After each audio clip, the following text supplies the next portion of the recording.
All right, I think I got it.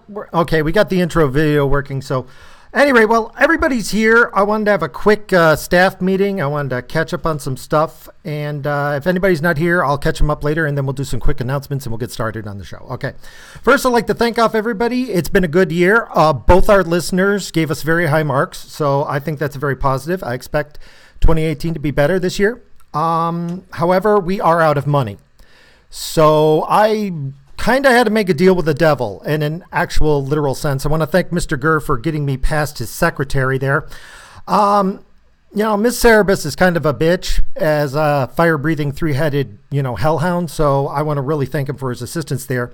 So while we are under new management, we are going to be keeping the show going. There's going to be very few changes. We had to make a few concessions here, but I think overall it's going to be a positive thing.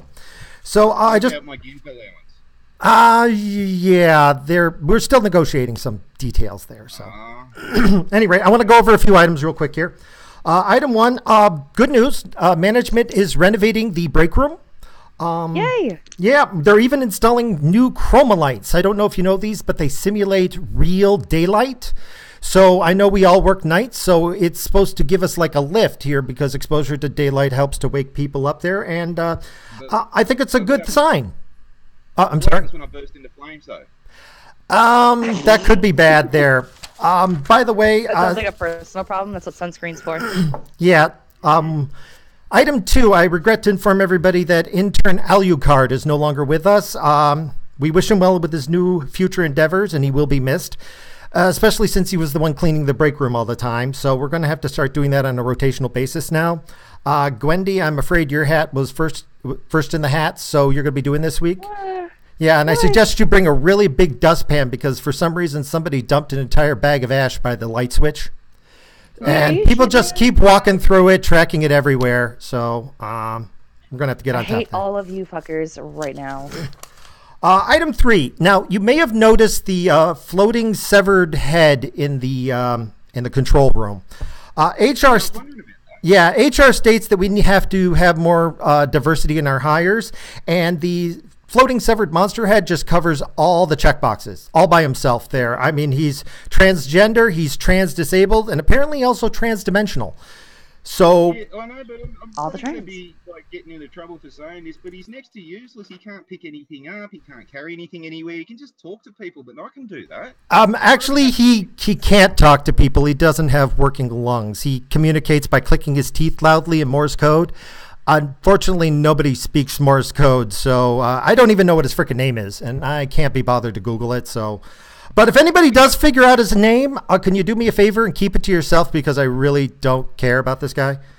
But can't we get at least somebody? He told me his name one time. One time. Oh, you got it? Oh, cool. Yeah, just don't let me know. Yeah. Don't let me know. Okay. I just like calling severed monster head. It works for me, and he's gotten used to it. So I think it's a good thing. By the way, also, if you have any complaints about anything with I'm afraid the HR department has been replaced with a bucket of sex-crazed nematodes. All right, so... goody. Now we can have some fun. Yeah. Last item here. I really think it's time that we started talking about the pit situation. The pit? The pit? Yeah, you know how everybody keeps calling bottomless? I want to apologize. I've decided, I know I complained about everybody saying there's a bottomless pit, and I decided to finally put all of this to rest here. So we got a GPS tracking unit, and we put it on a collar, and we put it on one of those laboratory cows and kind of tipped it in. And that's why I want to apologize. Poor Bessie. Apparently, we lost track of Bessie somewhere around geosynchronous orbit, assuming that when she fell through the planet, she kept going. So, thoughts and prayers.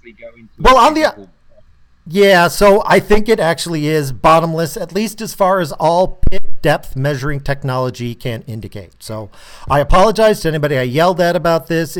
My bad entirely. You guys are correct. So apology accepted. You didn't happen to find the bodies and the shrimp that I threw in there, did you? Nope. Actually, nothing comes back yet. By the way, about the cow, technically, for some reason, was still alive when we lost track. So, and some people have felt really bad about that. So we've taken to once or twice a week pushing a bale of alfalfa in there.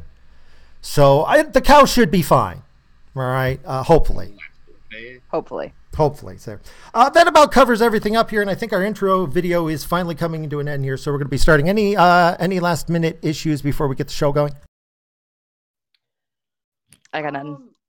If you could just the talk mailroom's to just a bit floating slow as well. monster I head. might want to get the whip out on him. Okay. Well, we're gonna start off with the question, get the show going at about 5 here, and then we're gonna get going. Okay. Anything else before we get started? Yeah. I caught floating monster head floating in the women's restroom last week. Yeah, we need to bring that up with HR department.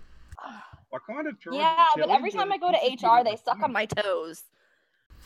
You gotta stop putting your feet in the actual bucket of nematodes. But they ask me to. I know that's how they communicate, but really, and by the way, they are apparently in a committed relationship. So don't ask me what. That's but in my toes. I know. But look, we all have to deal with some changes here in order for the funding. So, anyway, we're gonna get going here. I'm gonna ask the question. We're gonna start off with the intros and everything, and if everybody's good, we're just gonna get going. Okay. Okay. All right, in 5. And greetings and salivations. This is Unthoff Neverborn, and you are listening to Eldritch Rants, the show that dares to ask the question, if you happen to leave me, can I come with you? The answer to this question and many more will be answered by our panel of experts, including Buttercup, who is our resident relationship expert, especially when it comes to group relationships with nematodes. Fatty von Bumstink, who is currently our MGTOW expert. And Gwendywook, who is actually the only one of us who's actually well-adjusted. Any rate, Thank you. We're going to be starting off with the usual topics here. Is there anything anybody wants to address initially, or shall we just jump into the random stuff as usual? I do. My toes now have a rash because of the nematodes. That sounds like a personal problem. I do have something I want to talk about, kind of, because it's really kind of off topic, but it was bothering me. Today, I learned that younger children do not know good movies, and it bothers me. No shit. Yes. I would actually say that, unfortunately, it's because they don't have anything to compare it to.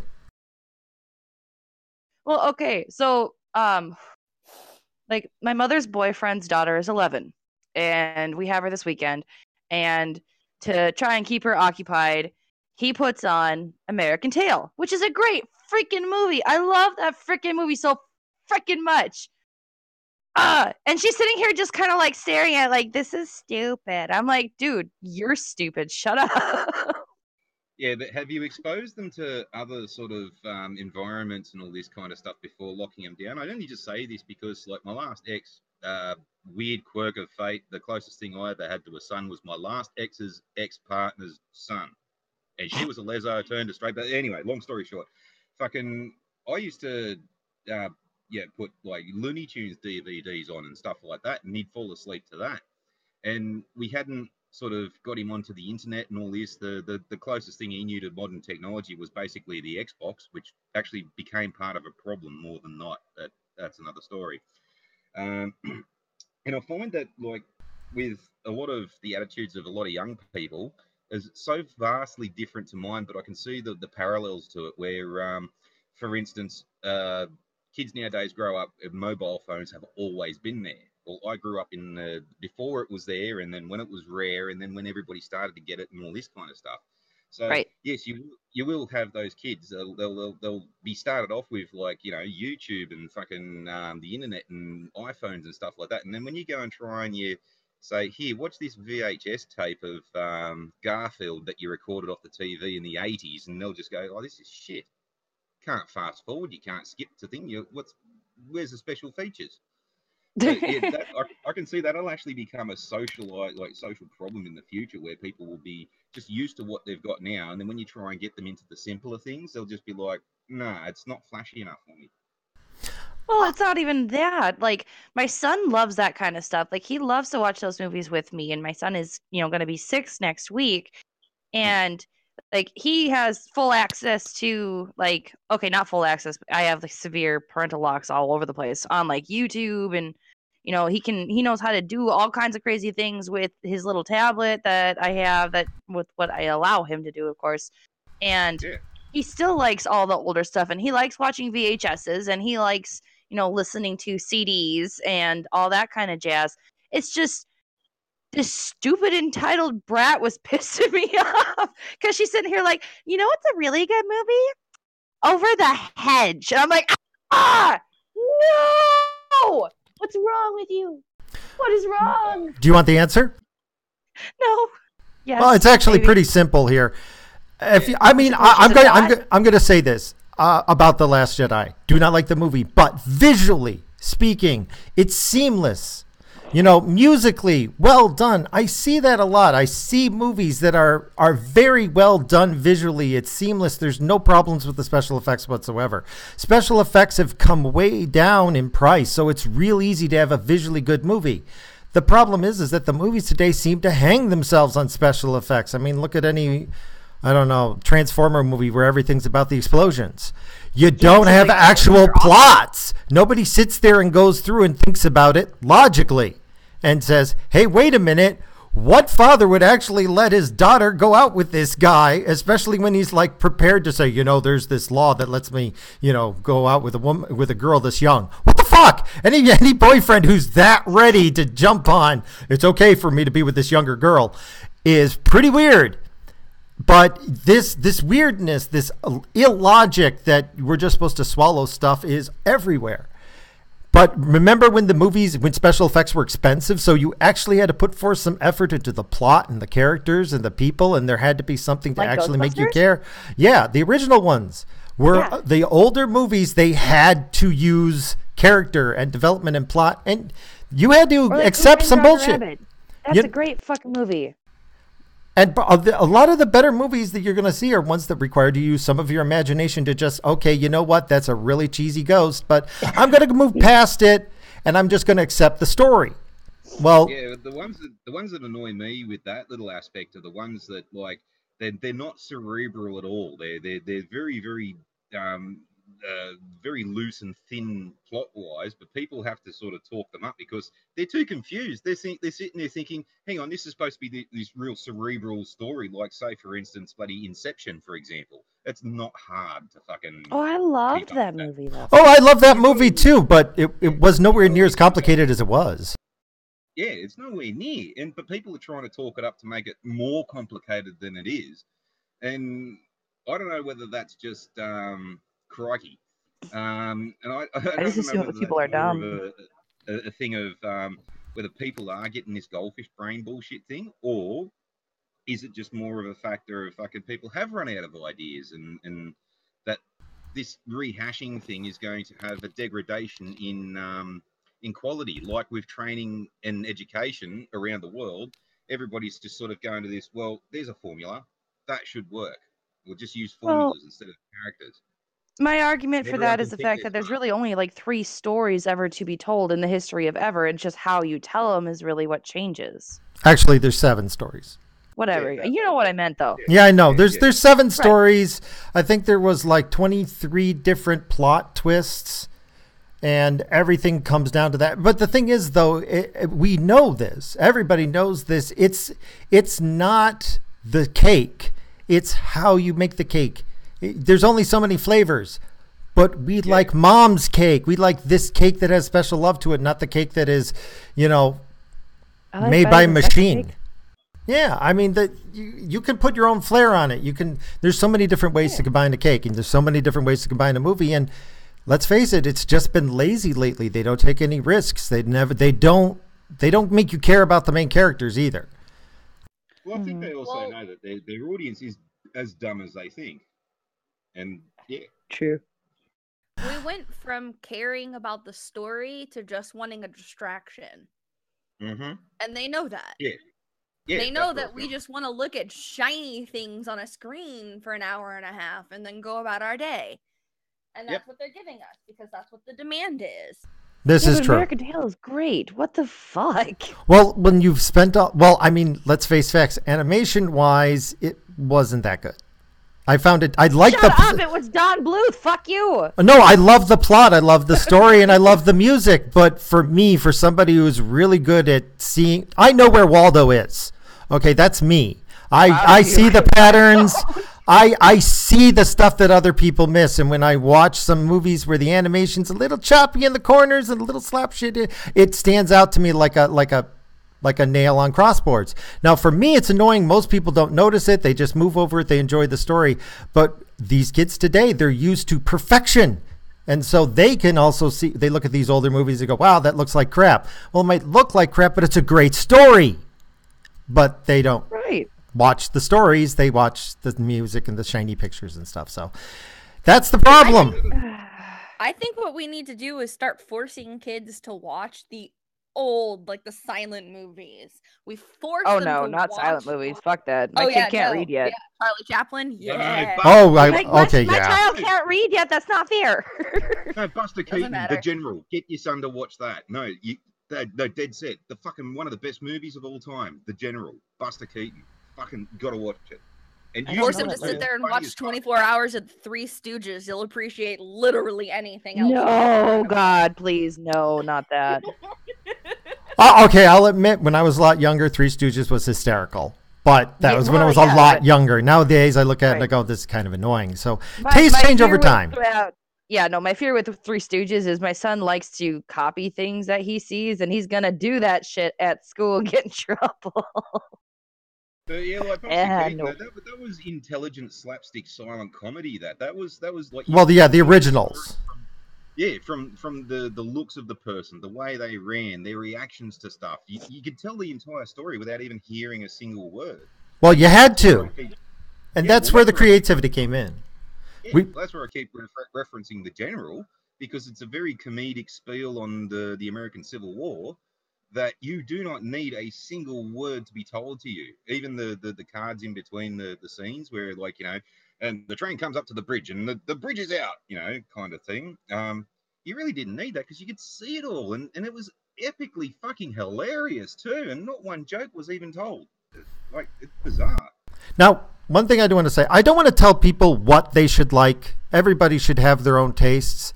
But I do think we need something to tell people that says, look, here's something classical. People used to like this. Here's something more modern. Here, like, give examples and show the evolution of art these days. We don't teach people how to appreciate art. And because they don't know how to appreciate it, I remember when they taught art in school. I don't think they do it anymore. Like, not to that level. No. Yeah, when I was a kid, we actually got to see a few movies there. We got to see, Romeo and Juliet as a movie. We got to watch these in school, but the teacher would stop and say, this scene here, and would stop and explain things so that we understood context and what it was going. We had some sort of framework. Now we didn't have that when I was in school. Well, that's where I came from. But I have some appreciation for these nuances because I had a teacher who actually took the time to explain things rather than just sit there and go, hey, look, it's TV. But then again, back when I was younger, we just got cable. I remember when we had a brown box with each individual channel on the brown box. Back when the wheel was invented? Not yet, though. No, this was before the wheel. Cable was before the wheel. I had a funny story about art for you. Oh, God. Difference in Australian schooling back in the 80s and stuff like that. See, like back in, I think it was the 60s or 70s, Australia, like the government went and bought this painting called Blue Poles. And literally this thing looks like it's done by a fucking kindergarten kid. It's literally four or five sort of blue stripes on a black background with more paint just flicked over the top of it. Anyway, so the whole point of this art lesson exercise was to go all the way from Sydney to Canberra to the Australian Art the Australian Art Gallery. Look at this fucking thing in real life.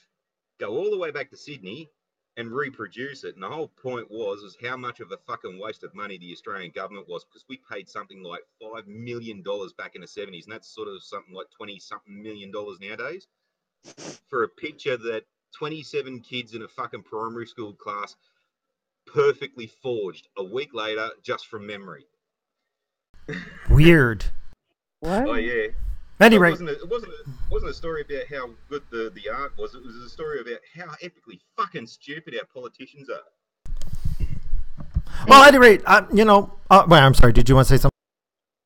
Mm-mm. Okay. I think that what actually we're seeing overall, especially with you, is an assault on art. Because the whole postmodern belief system is that everything must be deconstructed. The problem is that if you actually follow the belief of deconstruction, there has to be a reconstruction period. You don't just tear everything down and say everything sucks, because that's when you get what happened. What was it last year where we had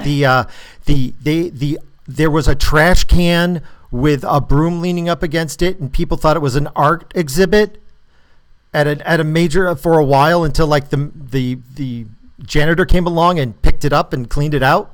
Like, people were actually saying that this was an art exhibit, and it was just a trash can. That's the problem with postmodern and with all this modern, like, everything subjective crap. Beauty is beauty. Beauty does exist. Beauty isn't just in the eye of the beholder. There are things that everybody accepts as beautiful. And the goal is to destroy them all, because all culture is evil and blah, blah, blah. So it doesn't surprise me that we've got kids today who can't appreciate any movies because, they're told their entire society's crap. But well, here's another thing that I've noticed about this too, is that, like, me growing up, right, I've had, like, my grandparents were alive well into the 1800s, right? So I had, like, well over 100 years of personal experience being taught to me when I was a kid.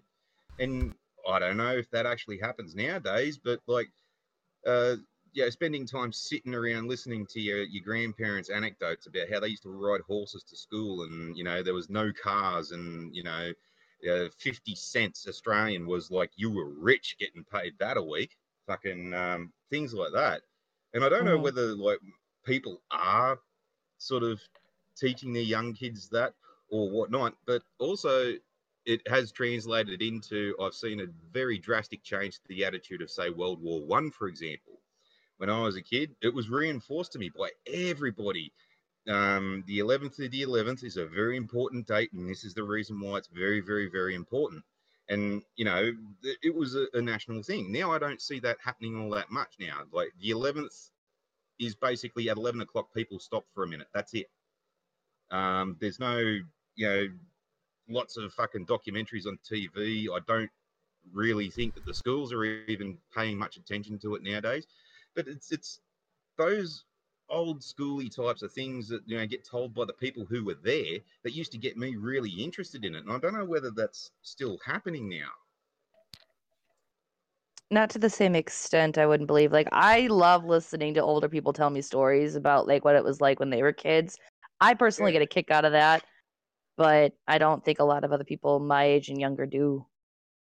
I think that's starting to change, because I think that the latest, before the next generation after the millennials, I'm not sure what they're called, but I think that the latest generation is really getting fed up of this, like, lack of, ground. Well, they don't have anything. Well, it seems to be recurring. They do go looking back to their past, and I hope they do start fucking paying attention to what people said 100 years ago, because no one's doing it now, and things are going horribly wrong. Well, like I've said before, the internet doesn't forget. So I think this time we're finally starting to learn from the mistakes that we've made. But at any rate, on anything else on this topic before we move on? Oh, well, just on with the internet and changing things and whatnot, I've actually started to notice quite a lot of things myself, that the internet's actually similar to a drug and can be as detrimental and can quite possibly ruin your fucking head. I'm thinking about writing a paper about this, but, like, it's all got to do with being stuck in one's own echo chamber, and YouTube can actually affect you in this sort of a way with their predictive algorithms. So if you go looking for conspiracy videos all the time, YouTube is only going to show you conspiracy videos, and that is one confirmation bias that I consider fucking dangerous. Well, also you need to understand that anything that has a certain amount of random element to it can result in dopamine addiction. We're especially, I'm not trying to be it, but if you've got testosterone, it's built in. And women have testosterone too. You just don't have as much of it. But men You're tend to right. get more addicted to risky situation, gambling, high, danger jobs because Jumping out of airplanes, getting shot at. Fucking because when something really crazy happens and then you survive, you get this lift. It's how people get addicted to power, and it's how you can get addicted to checking your email because, oh, wow, am I going to get something great? It's like pulling a lever on a slot machine, and I don't have this. Well, there are Well, some not doctors everybody out there- does. Some people I can put it in know. right, but some of us do. There are some doctors out there that claim that it's more of a sense of urgency because everybody nowadays feels that like their jobs and shit entail that they are very, very important and they need to be in communication with everybody at all points in time of the day or night, no matter where they are and all that. They've started to notice there is a condition coming off of that where people can't leave their phone alone. They get anxious when they can't get to their phone, and this happens in as fast as about 10 minutes or so. Yeah, that's dopamine addiction. Yeah, I mean, in all can't check fairness, their I get email. like that because I can't handle social situations. Well, this is more for everybody else, more anxiety because they feel they Yeah. might be missing something. There's something Oh, no. important that even it might be just what do you want for dinner, like a message from your mum or something like that. Fucking. But it's there. I might have missed that message. I've got instant communications, and there shouldn't be a delay, and I should be able to be communicated with at all points in time of the day or night, regardless. I need my phone. I need my phone. I need my phone. It's that kind of a situation.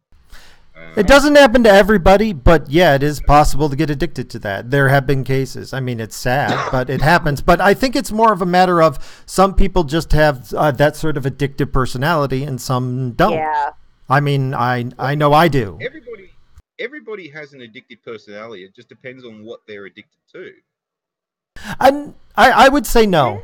I would not say that everybody has an addictive personality. Some people are really prone to it.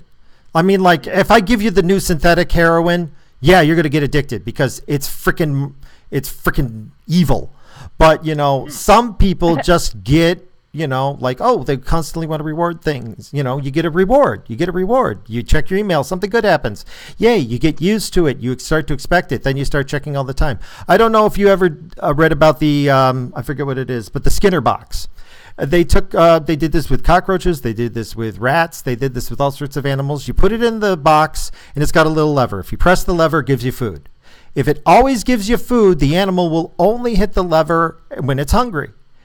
If the lever only goes off at a certain time, it'll only hit it during the certain time. But if it goes off randomly and occasionally does a jackpot where it doesn't just give you one food, but gives you 20 food, but then you start messing with it so it doesn't give you out food as often and it starts to give it out less and less. You can get a cockroach to hit a lever upwards of 20,000 times just for one little piece of food. You can do that with rats, and it would be called addictive. Crazy. But humans can do this too because we got that same little part of the hind brain now if you understand what's going on, you can logically override it and say, hey, wait a minute, I'm getting in a situation where I'm being addicted. But if you're not paying attention, it is possible to slide into that situation. That's what the cause is.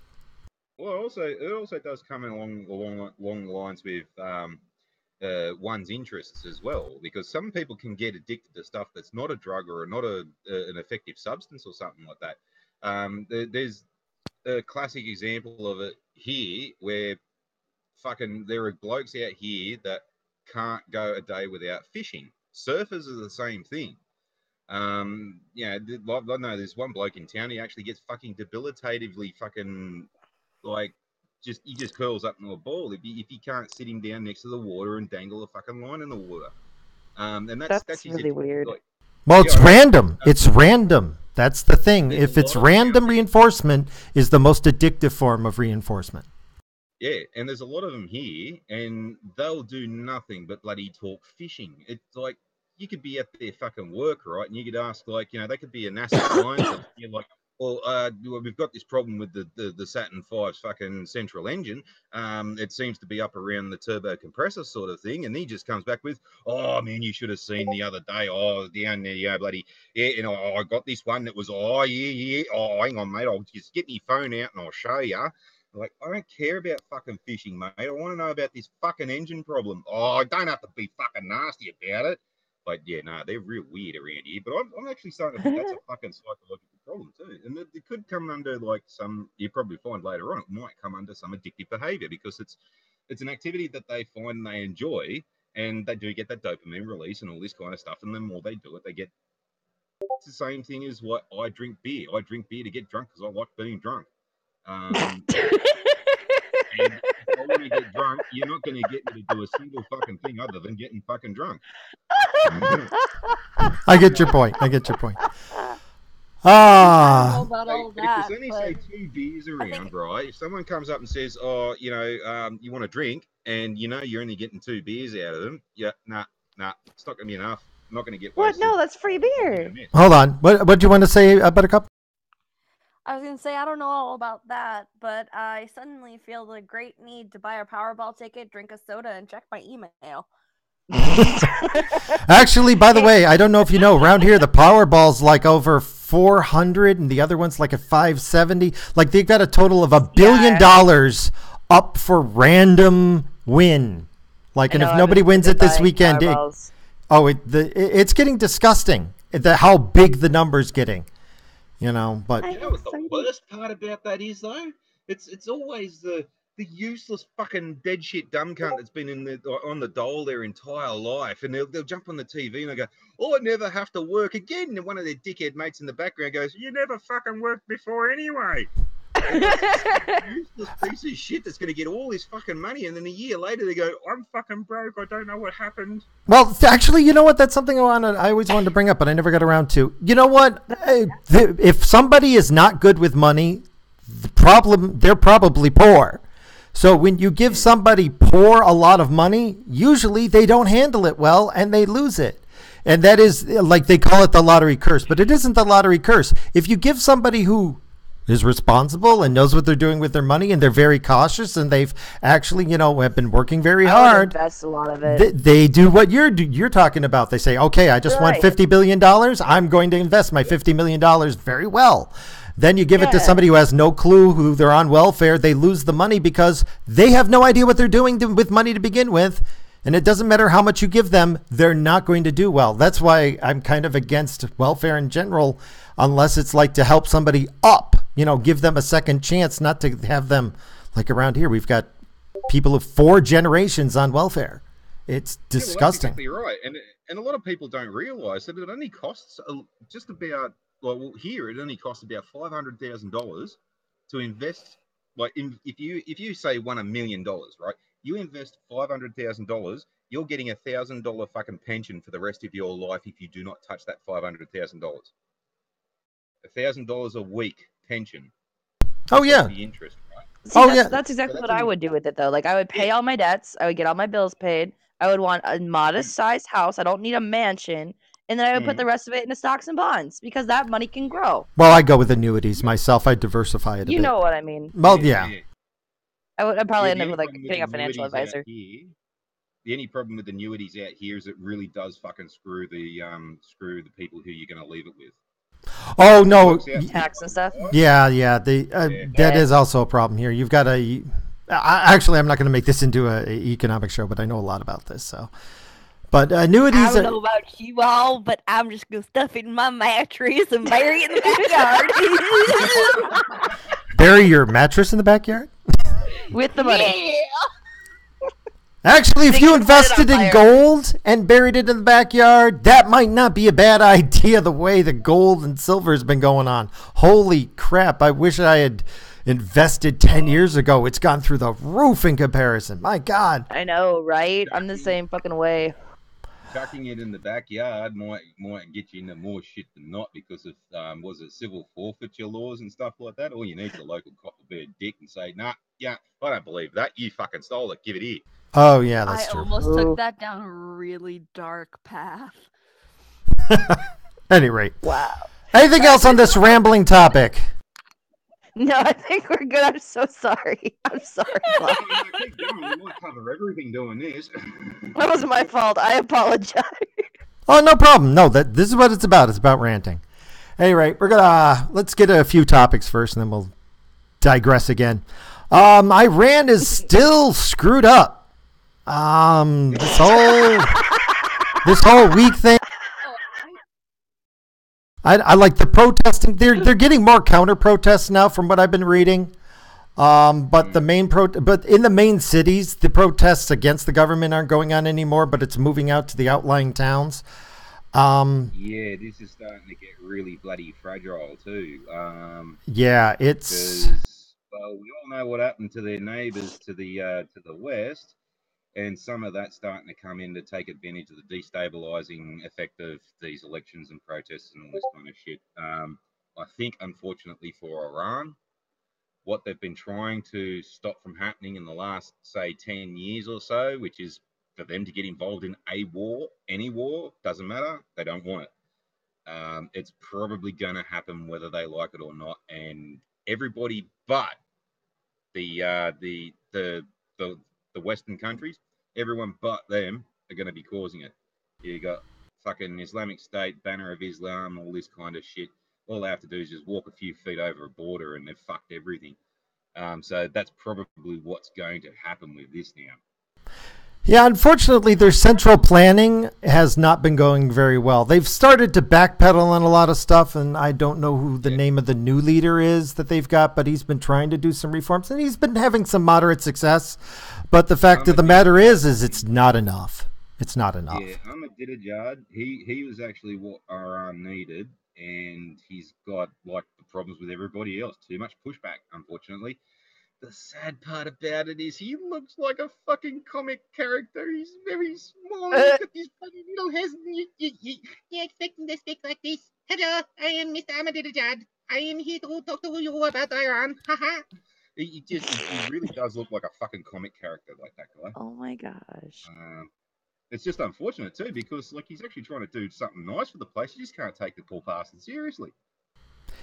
Well, yeah, I mean, that seems to be his problem. He's got probably the right ideas. He just does not have the support, and the problem is we don't really have a clear idea what's going on in there. That's the bottom line. A little man with a very funny looking face, but yeah, I actually feel sorry for the Iranians.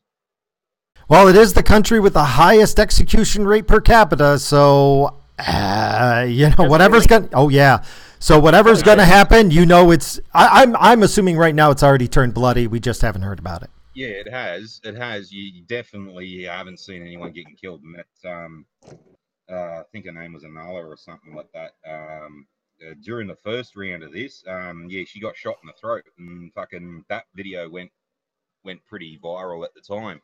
That's how I ended up knowing about this, like getting involved with this from the beginning, was that fucking video there. So, well, what's all this bullshit about? He actually got to see this Sheila bleed out and everything. It was, pretty full on. Boom. But yeah, you speak to the younger, like you got to speak to the people who are like below the age of 30, the Iranians who are below the age of 30, because they're the ones who are going to take over the country next, and they're the ones whose opinions actually matter right now, because that's what's going to shape this place. And they desperately don't want war. And I've mentioned this before, a lot of them have been over to foreign universities and they've seen, the other side of this hardline Sharia fucking rhetoric from their governments and whatnot. And they're saying, well, actually, McDonald's isn't all that bad. Like, MTV hasn't started making me burn crosses and fucking, bloody all this kind of beer. Oh, well, I drank a beer and God didn't spite me. So, well, what the fuck? And they actually do want the Western culture in Iran. The younger people do. They've still got to fight these old school hardliners. And the problem is now with this destabilization, a lot of the cops and some military don't know who's actually they're supposed to listen to. Do they have to fight to defend the civilians, or do they do what they're told to do by the governments? And it's fucking confusing for those poor bastards. And in the meantime, you probably are going to start seeing a lot of these small acts of violent fucking protest where a bomb will go off here, someone will get shot there, and then the next thing you know, you'll have 15 different Islamic bloody organizations running through fucking Iran trying to carve out little space for himself like they tried doing in the fucking caliphate. And yeah, Iran just does not fucking want a bar of this, because this also means that Russia, China, and America are going to come in, and if the Yanks come in, they're bombing every fucking thing. So yeah, no. I actually have a feeling Trump's going to stay as far away from Iran as possible because there's going to be a quagmire. Any other comments on Iran before we move on? Yeah, with most of the stuff in the Middle East, realistically, we've done enough. The Western countries, NATO, all this kind of shit, we've done enough for the last fucking 70 years. Russia wants to take up the mantle and fucking sort shit out in the Middle East. Let them to it. Fucking let them go. Gwendy or Buttercup? They're doing it right. I have nothing really. Okay. I don't really know a whole lot about the situation, so I don't have much of an opinion. I have literally no opinion on Iran. Okay, just wondering. Wanted to bring it up since it's topical. Moving on.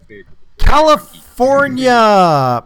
California court has ordered prominent Antifa activist Yvette Farlarsa to pay over $11,000 in damages to the former president of Berkeley, Troy Warden, for falsely filing restraining orders against him. How do you falsely file a restraining order? You fake it. You fake it just to mess with people. I mean, they've been doing all sorts of bullshit, filing frivolous cases that to try and attack people. Because I used to work for a law firm, Bronson Migliaccio, and I'll tell you, we would fuck with you so bad. In civil court, there's so many ways to fuck with somebody. And then right before you'd actually get your justice, like right before we knew they were going to rule against us, we'd withdraw the case. So the case gets dropped, it goes away, and wait a minute, I'm about to get a ruling to the case no longer exists. So there's no ruling. How are you going to, now you've got to go and make a whole new case yourself to try and sue us, to try and get us to reimburse you for the costs of the lawsuit. And it's a nightmare. I'm surprised this happened in California, though. In California, being the liberal state it was, I was assuming that they'd side with Antifa. But apparently they had some sane judge over there who actually said, wow, you're just maliciously suing people. You need to be fined. And that's the way it should be. Yvette Falaka is such a malicious person. She is such a very detrimental person to society in the whole. She would be the one woman who would get punched in the fucking face and every single person left on the planet would feel good about it. Yeah, I mean, she is not a good person. She is not. And anybody who uses the civil court system to harass people, having worked there, it's evil. I regret what I used to do. So any other comments on this before moving on? No, sucked in a vet. You fucking deserve everything you get, you snotty little shit. Any rate, this is something I didn't know that actually gave me a little bit of hope here. And big money universities are going to be taxed under the GOP tax bill that got passed. Apparently, something that slipped through is a lot of these universities that have been using we're non-for-profit bullshit. It ain't working anymore. Give me an example. Well, about 20 to 30 of the wealthiest universities are subject to a 1.4% excise tax on their endowments, which they've been basically using as cash shelters. I mean, you're talking to these people who have been raising tuition. Well, at the meantime, saying, "Oh, we're non-for-profit. We've got this endowment here to hide the money," and it's just bullshit. It really is. Well, no, give me examples of some of the schools that have been doing this. Oh, Yale. Who else? Stanford, Harvard. Aren't those all private colleges? You're talking Ivy League shit? Yep. That's all private schooling. Yeah, with all of this, right? Yeah, but the way they've been hiding their money isn't. They should be. No, but they're not non-for-profit. They're for-profit schools. Right. Who the hell says they're not profit? The way they've been hiding their money and their endowments. Do you guys over there have a work for welfare scheme? You can stay on welfare as long as you do delegated tasks? Well, what happens is the more you work, the more they reduce your welfare. At least here, I don't know about other states. He's talking about workforce programs. Okay, so Minnesota does have something like that. We have a program where you can be on public assistance for 5 years. But in that time, you have to show proof that you're looking for work to get off of welfare. After that 5 years, if you're still not getting a job, they don't really care. They will cut you off. But the loophole around that is that you can claim welfare on your kids, and that's how people get that idea of welfare queens popping out babies to get more welfare, which isn't actually a real thing, but that's beside the point. Okay, right. Well, we've got this thing called the work for the dole scheme here, and basically the work for the dole scheme basically is if you can't find a job, you're in a place that there's fuck all employment. The government will still pay your welfare, but every now and then you've got to go out and do, say, grass cutting on the side of the highway, or fucking picking up rubbish at a local park, or something like that. Some of those menial jobs that they don't pay people to do. So do you guys have something like that? Not for welfare. Well, you have that kind of stuff for like it's like community service type shit for like when you are like out of jail or whatever. Like you have to do so many hours. But we don't have stuff for like welfare recipients. That wouldn't be a bad idea though. Yeah, not for community service, but because I was just wondering, there's an instance that I've found out here where there's a golf course that uses the work for the dole scheme to get unqualified trades work done on their properties and stuff like that, so they don't actually have to go and pay for an electrician or a paver or something like that. And they just get poor silly fucks to go and do work that they're not even qualified to do.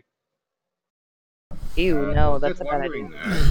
Because if that's a similar case to over there, I wouldn't put it past these schools to be doing this non-for-profit bullshit, so they could get these work for the dole monkeys in just to clean the shit out of the toilets. No, they don't have that there. Oh, well, one thing, Buttercup has to get going. Any final comments or anything you want to talk about before you head out? Me? No, I'm good. Thank you for inviting me. Oh, no problem. Thanks for stopping by. No, we understand the stream's kind of late. We just kind of pop in. Come back again. Thank you for coming. Yeah. We'll let you talk more. Yes. It's been a blast. Been a while, too. Missed you. You got to stop by more. I know. Well, real life gets in the way. We understand. Anyway, We'll talk to you later. Good luck. Godspeed. Don't take any wooden nickels. Look both ways before crossing the street. Wait at least a half hour before swimming after a big heavy meal. That's a myth! If you find my shrimp, return it to me. Okay. I'll stamp return to sender on it right now. Thank you. Okay. Catch you later. Anyway, where were we? We were talking about colleges, I think. Yeah. Yes. Yeah. Rambling on about nonsensical things of shit that's happening here, but not over there, apparently. Well, see, the problem is this tax sheltering has created the whole, diversity courses, which, by the way, I don't know if I've brought that article up, but they've got diversity courses, which they have studied, said, these courses don't actually have students who take it get better jobs. Duh! I mean, when you're spending $100 million to promote medieval art studies, what is that helping this person get in the future other than a job in a college where you're teaching somebody about medieval art? They could use that for museum curator. I guess, but how many do we really need? I mean, that's we when need it more comes museums. that's when it comes under self-perpetuating one's own existence. Creating a job just so for the sake of and as far as I'm concerned, most of the top 100 colleges these days have fallen into this way of, their college underwater basket weaving. Yeah, they're underwater basket weaving courses. Unless you go in with the attitude of, I know what I'm going to get. I've got a job planned out. I know what I need to learn to get this job, and I am not going to listen to what the people there tell me what to do. I'm only going to take the courses I need, and then they're going to force you to take some bullshit courses you don't need.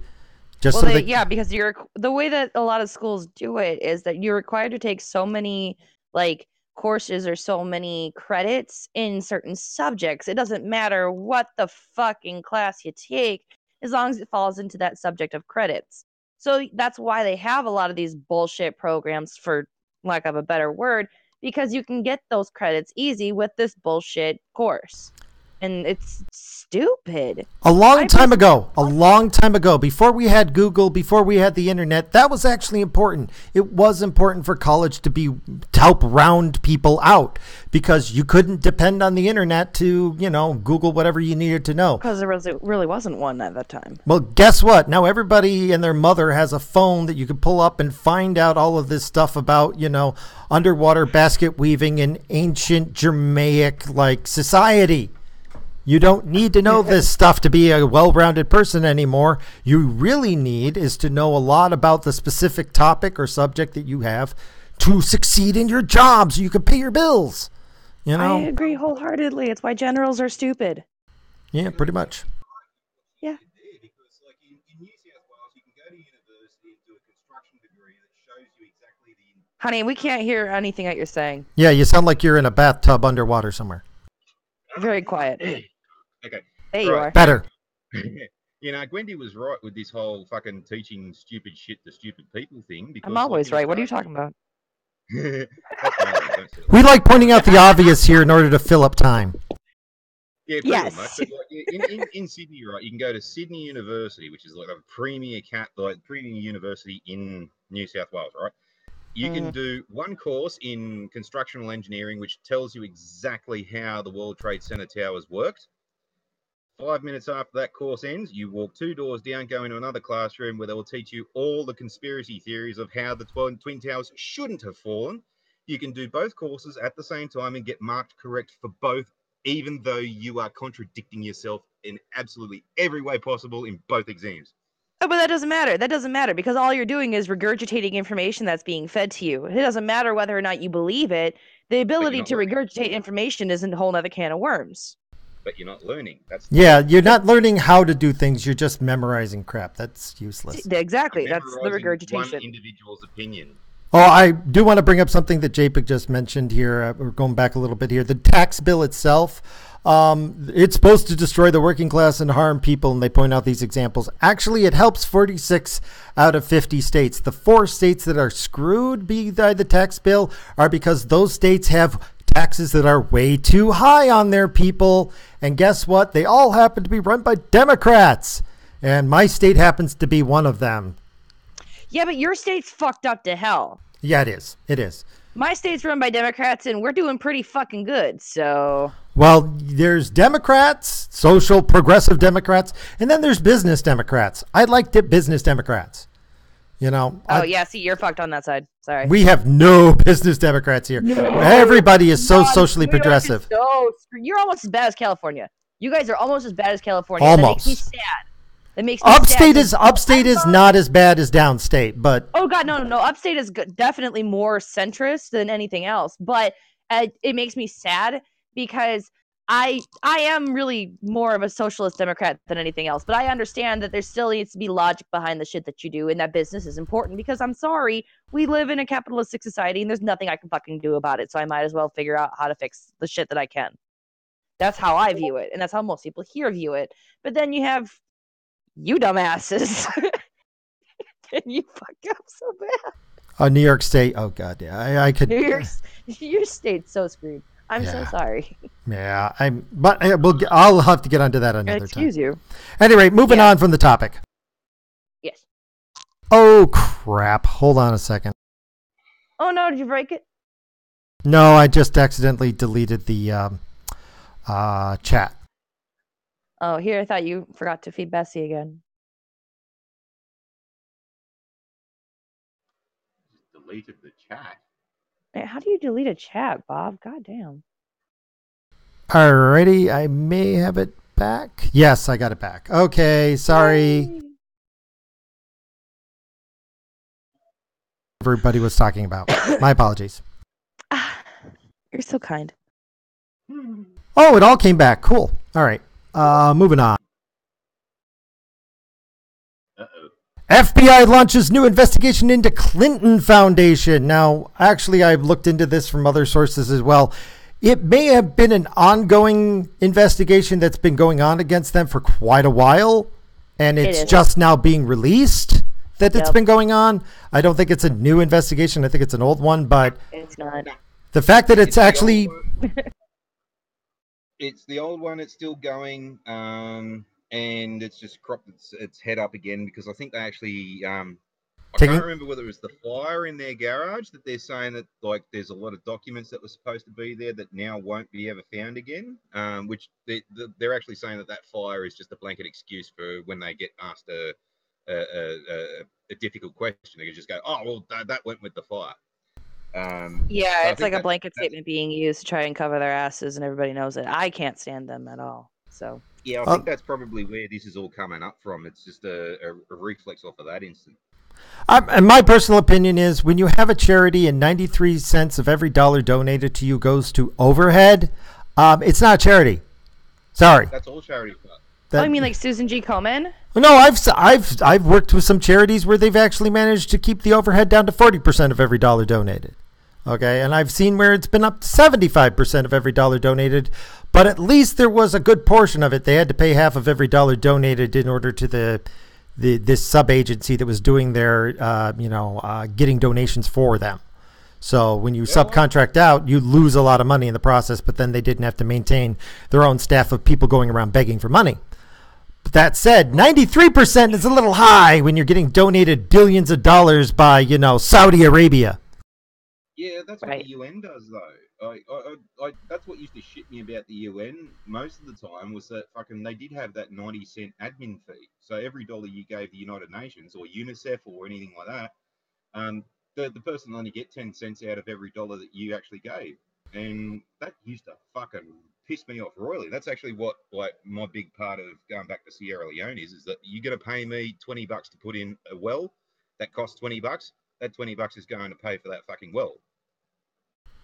I'm with you. I mean, the only good charities I've found have been local ones that have been run by human beings as opposed to the minute you get a committee, the minute there isn't one person responsible, that's when it goes to shit. I've seen that happen to Sands. I've seen that happen to a couple of places around here where they got big. They decided they needed a committee to rule it.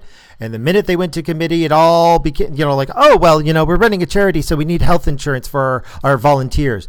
What? And I find, what? Religion. I find fucking religion's another fucking problem in this too, because a lot of the welfare people around here are all really Christian. They're like, you're full on fucking, yet they believe that Jesus walked on water shit.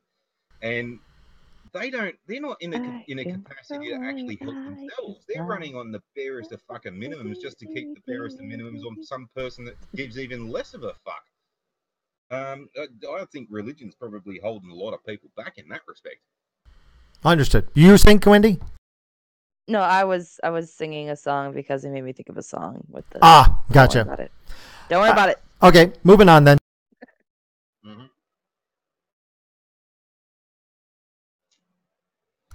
The return to Florida Man. Yay! I'm so sorry. Florida Man. Florida Man. Florida Man calls 911 to report himself drunk driving.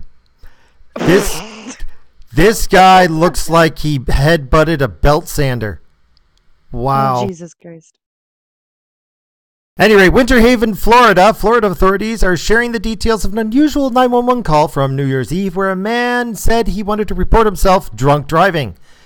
The officials say the dispatcher kept him talking while directing officers to the scene. The dispatcher asked Michael Lester where he was, and he says, "I'm too drunk. I don't know where I'm at." Wow. I'm driving on the wrong side of the road. I mean, holy crap. I mean, kudos to the guy for blowing himself in. But however, if you're drinking beer and doing methamphetamine and you haven't slept for several days, yeah, I hope you have enough presence of mind to call the cops on yourself. Have a look at the fella's face. Just have a look. That I guess that's the meth, because I've seen that from meth users. Yeah, because I'll tell you now, fucking, as an alcoholic, you don't stay up for several fucking days when you've been on a good binge. No, you pass out. No, you pass out and sleep. I'm surprised if he still has his teeth. You sure as shit don't fucking think about, hey, I'm really drunk and I'm driving. Maybe I should be a really responsible person and tell the police and report my... No, you're like, I hope there's not a cop around here. I hope there's not a cop. Oh, thank fuck, I'm home. Yay. He would know from personal experience. Mm-hmm. Oh yeah, I'll freely admit I've been fucking absolutely mind rotten fucking drunk. I've been so fucking blind sometimes that I've I've only done actually it had to stop the once. car, spew, make a Really? snooze, and then go. Right? Like I've That's been that terrible. Why fucking would bad, you right? do that? I'm shocked. You Because had I was drunk. That's why No, I I you're did it. not. You I know? never thought of that about you. Oh my God, you've changed You my lie like opinion. such a bitch. I am an absolute massive fucking alcoholic, and yes, and I totally fucking I have this fucking absolute fucking go fuck yourself attitude of I'm a professional driver. I do this for a living. I live and fucking breathe this. I absolutely drive better when I'm intoxicated than when I do sober. Trust me, I fucking know this because that's all I fucking do. That's the exact reason why I drive Ah, drunk. I'm not going to Australia. cover it. I'm not going to lie, make any bullshit excuses. No, I am that fucking good. I am that qualified. I should be allowed to drive drunk. And if you don't like that, that's your fucking problem, not mine. Because I've been doing it for fucking 20 something years now, and I haven't killed anyone, haven't had an accident, all this kind of stuff. So go fuck yourself. That's Gotcha. my attitude, And right? the And that's because of the alcohol. I have absolutely that overbearing. Like, yes, I am a fucking driving god because I'm a drunk. I'm a driving god. I gotcha. Yes. HR would like me to note at this point that the Eldritch Rants does not condone or promote the actual driving of drunk for anyone anywhere. Please don't sue us. Any rate. Yeah, don't drive drunk. No, it's not monkey see, monkey do. I do this because I am, in fact, that fucking good. You fucking idiots out there that want to fucking copy me and you get fucked up, that just shows that you're nowhere near as good as me, and that's why I'm better than you is. Now, don't fucking drink That and is drive. his You're a channel fucking name, drunk. by the Fucking do way. it. That is the Yeah, channel yeah. name. I'm better than you is. Any rate, moving on. Yep. Foul Don't get weather drunk, don't drive. friends. Arkansas students print 3D duck leg. 8th grade students have used a 3D printer to create a prosthetic leg for a duck found without a foot shortly after he hatched. Aww, Okay. that's Aw. so cute. Yep, I would have That's just. one My question is, did they put it on with duct tape? Mm, my question actually was more, can you fuck it? Dude. Do not have sex with baby ducks. It's an underage baby duck. That's duckophilia. Duck.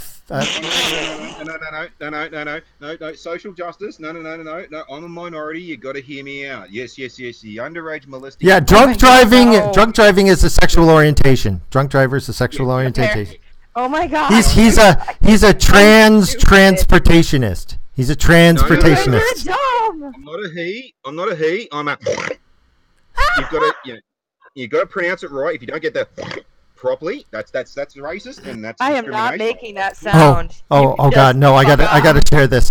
I gotta share this. Okay, I had to be. I'm not gonna go about the actual why I was in the emergency room last night. But while I'm sitting there, it's getting close to midnight, and there's this guy, and I notice he's wearing this brown fuzzy jacket, and then I realize when he pulls the hood up, you ever see Pedo Bear? Yes. He was wearing a Pedo Bear shirt. Along with the Pedo Bear hood. He looked like freaking Pedo Bear. And he had tattoos and this beard that was like, it was like 2 feet long. And he's going on about it. Like, yeah, I got to wear this coat that I got from a kid because my mother buried all my clothes out in the snow and then walked off without wearing any shoes or socks. And I got her in the emergency room now for an evaluation. And I'm like, the only thing you had left in the house was a Pedo Bear one-piece jumpsuit. Wow. Apparently. Wow, the things you see. I mean, when you're there in the emergency room at St. Joe's at midnight, it's really the who's who in mental illness. I just want to say that. I've That's too spent funny. quite a few nights sitting with casualties in fucking ERs and stuff like that. Though, this is a cute, funny story for you. Oh god. My last ex, she had a fucking something wrong with her chest. It turned out to be nothing much, but anyway, while she was in there being observed, there was this other old bloke, and poor bloke. He obviously had dementia, and he really didn't know. He'd regressed back to a 5-year-old and all this kind of stuff. Anyway, so they had him sitting in his bed, and they had the railings up, like the little side thingies to stop you falling out. And he had his legs between like the spokes of this thing, and every now and then, he must have been like European or something like that, an old German bloke, because the way he said his words just sort of had this accent on it. Anyway, so every random 5 minutes, he'd just sit there with his legs between this thing like a little, like, overgrown baby, like, help! Like that. After a while, he kept doing it, and, like, the nurse walked by, and he's going, help! And I just jumped into, if you can, I'm feeling down. And the fucking nurse damn near fucking fell over laughing like crazy. She was hitting me like, don't be a cunt, don't fucking, that's slack. Be nice. But every time he did it, I couldn't help myself. Speaking of couldn't help himself, moving on to the next one. India man kidnapped and forced to marry woman even as he cried through the ceremony. A man was reportedly kidnapped and forced to marry a woman at gunpoint in India. Wow. I've heard of a few of these, actually. Yeah. Kumar, a steel engineer, was abducted while attending his friend's wedding. During the ceremony, a group of men seized him and hauled him away before pointing a gun at his head and ordering him to get married. Yeah. That's super weird. In the video, relatives can be heard saying, "We are only performing your wedding, not hanging you. Why are you crying loudly?" It's a shotgun wedding. In a very literal case. Right. Although the reason he wasn't cooperating is because he didn't have his parents' consent. So there's a whole other level of cucked here as far as I'm concerned. This is just effed up. Just completely insane. Like you go to the subcontinent, and this is partly the reason why we call it the subcontinent in the Commonwealth, because, yes, we are more intelligent than most of those people, but they do have those backwards fucking shotgun law things. Like, there's even one that, like, right, if you go and rape a Sheila, the father can actually have a court say that you have to marry the woman you raped and live with her for the rest of your life, and she gets to fucking give you heaps of shit. The fucking laws there are fucking weird. Yeah, but I just wanted to mention it when I saw it. I'm like, huh? Like, there's something for, like, MGTOW to really get on, but wow. Oh, yeah, no, that shit fucking exists. This is crazy. I know. Why do you think I'm going fucking insane? Any rate, I wanted to talk about an article with Atlantic. It's total bullshit. I just want to talk about the article itself, not what's in it, but is something neurologically wrong with Donald Trump? This is an article which is an example of things that I've been seeing pop up periodically where they're suggesting that somehow they understand Donald Trump's mind and that they know he's got mental problems and needs to be taken out of office. Even though when you go through the article, pick any one of them, they all say the same thing. Now, we don't actually have any medical evidence or anything like that. The guy actually released his medical, his last medical, what do you call it when you go to the doctor and they give you a complete checkup? A physical? Yeah, a physical. Yeah, they released it. They said he was fine. But physical doesn't actually check for your mental health. And it's not like he couldn't fucking pay someone to say whatever. He could. Well, yeah, he could, but that's besides the point here. I mean, the fact that you got people who are saying, like, they're just trying to create doubt. There's not a single fact in this. People have been saying this since he was elected. Since he was even fucking running for office, they've been saying this shit. I personally do think that there's something fucking wrong with this man. I wouldn't be surprised to find out that he's got mental issues. Unfortunately, he's still in office. I wouldn't be surprised if they found out he was actually autistic and not your bloody moon-faced fucking dribbling autistic. I'm talking about your fucking... What the? Jesus. You mean your idiot savant, where he's really good at, like, what he does, but socially awkward? Yeah, he's just geared that way.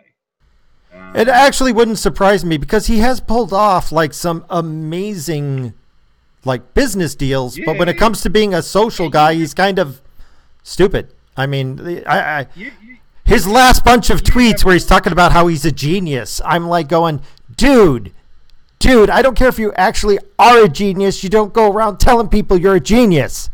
What the hell, man? But nobody that's actually a genius does that. Retarded people do that. Yeah. Like I'm not saying that he's like mentally incompetent to do the job, but he may be like socially incompetent. He's geared in a certain way. He's a problem solver. Yeah, he was built and created and designed solely to be a business person. That's He's his a shit business person. Yeah, no, actually, he's been. If I had a choice of investing in his business, where I got, based right after his first set of bankruptcies, right after that, when he was just recovering, yeah, if I had the ability to invest in him, I would. The return, I believe, was like over 300%. The money he took in 20 years, he made a 300% return on it. Yeah, and you have a look at the highs and lows that he's been through, right? And the absolute fucking straight line doggedness he's actually portrayed during all of that. Like, you'd have to have a mental condition to fucking to not be dissuaded by all the setbacks. Any other person on the planet would have quit. This guy does not quit. Like, I'm not saying that's good or bad. It just is. It's an observation. Yeah. I reckon he's autistic. I could. It would not surprise me. I don't know if he is or not, but it would not surprise me if he was in a way autistic.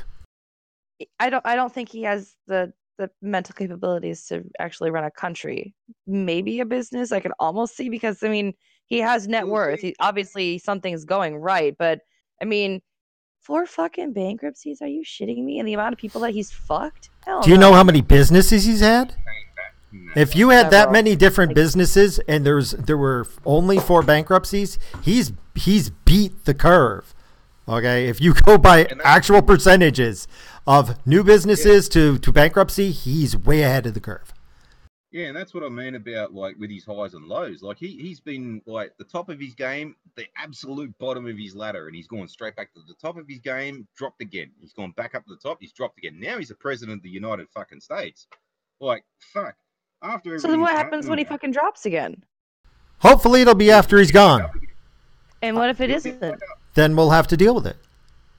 But it's going to be that way for anybody who is president. Oh, no, he might not do good. Well, yeah. Like right now, I'll tell you right now, I'm still holding my breath to see how his ruling on net neutrality works. And Donald Trump, if you're listening, you better not fuck that up. You got your way. You better be right. You better be right. Here's another thing for you, Gwen, that fucking I've realised, and this only just comes from the unique situation my life gave me, and that is, did you ever realise that you could possibly have never been born at all during the 60s and the Cuban Missile Crisis? You got to remember, most of the people who fucking were dealing with that used to get drunk at lunchtime. Yeah, we've survived all of that. Now, this guy's. But we also don't do that anymore. Well, yeah, that's true. But on this kind of stuff, but like, he's not going to be that much of a drunken clusterfuck. Well, I mean, the big point is that from this article, they're talking about why he drinks his bottles of water with 2 hands, which is a weird foible. But I don't see it as reason that he's got a mental degenerative disease. No, there's not. I would need more evidence to put those 2 together. Like, I can see that as being like having mommy issues, but that's about it. I'd just say more OCD than anything else. Yeah, like I said, he seems to have this. I don't want to call it OCD, but he has. I've seen this sort of thing where with clients where they have these things they do, this certain weird foible. Ticks. Yeah, ticks. It's a tick. It's a tick. A seizure. But a tick is always caused by something. It's not just a random happenstance. There is a reason for it to happen. No. Ticks and seizures can happen anywhere, anytime. Oh no, that's different. That's a different can of worms if we're talking seizure shit. No. This is. Yes, it is. This is. He's. I don't want to say he's OCD. I don't want to say that he. Okay, I'm sorry. Go ahead. Yeah, sorry. Medically classed, it's a seizure. That's what it's called. Like, if someone has a mental tick or something like that, that's called a seizure, and it comes under like things like epilepsy and all that kind of stuff. People develop what weird. Do you call Tourette's? Tourette's is another form of seizure. Yeah, it is. That Tourette's is. I had a client with that. That was fun. Fair enough then. Yeah. But I mean, for having a certain, though I don't think this has caused the same thing. This is what he seems to have some very set habits, like his hair. He refuses to change it. He refuses to change his hairstyle. He knows it looks stupid at this point. It's but he will not change it. There's a lot of things he will not change. He's got they're almost like rituals. So he's kind of like superstitions. So I mean, Trump, no, it's a brand. It's a brand. Trump, right? Like Trump even says it himself. He is a brand. He himself is his brand. Yes, I will agree with this. Like his whole appearance is absolutely his brand. Yeah, that is what he's selling himself. Right. So, and I will admit, he may not actually be good at president, but he's good at making people think he's good at president. And there's one thing that I've always believed: it's an ounce of image is worth a pound of performance. It's better to look like you're good at doing something than to actually be good at it. And before you tell me that's not true, I really do think with presidents, you should be good at it.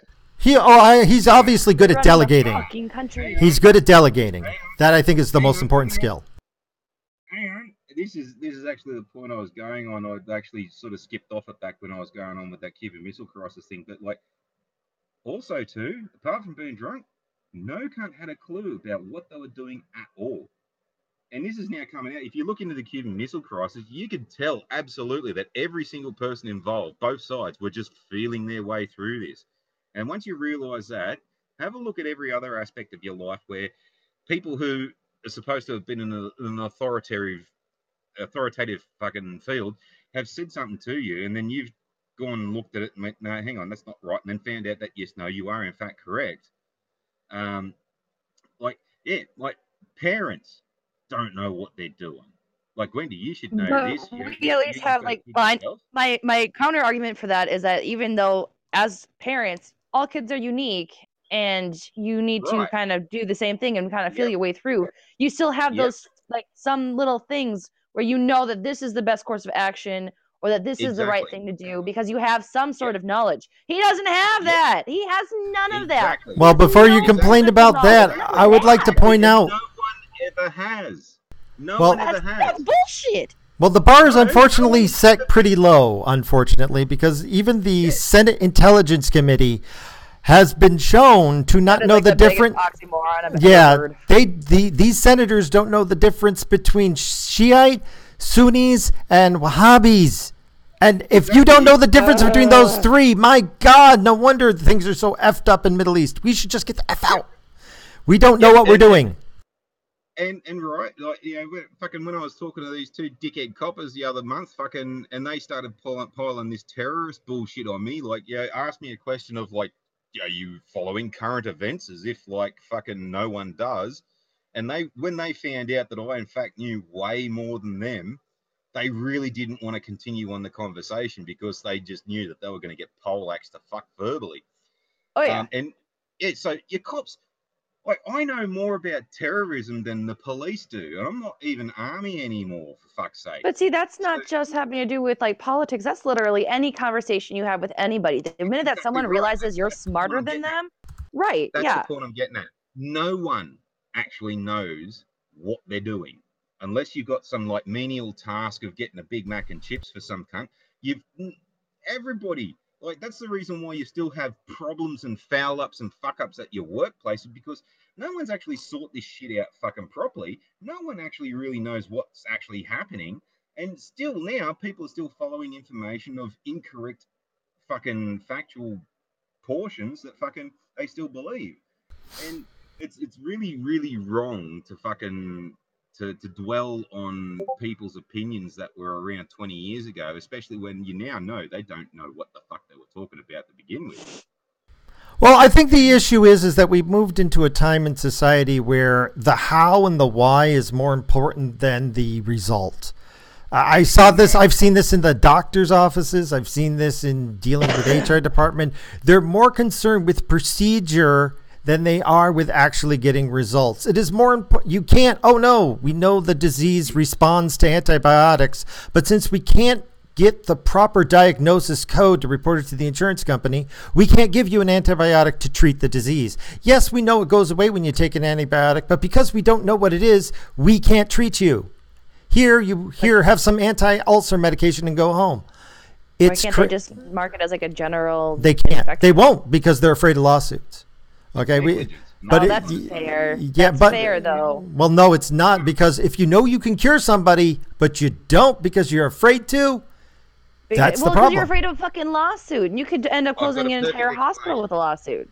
And yeah, well, that's the problem, is that it shouldn't be that way. We shouldn't be concerned with the house and America's lives. lawsuit happy. Yeah, it is, and people get hurt because of this. But anyway,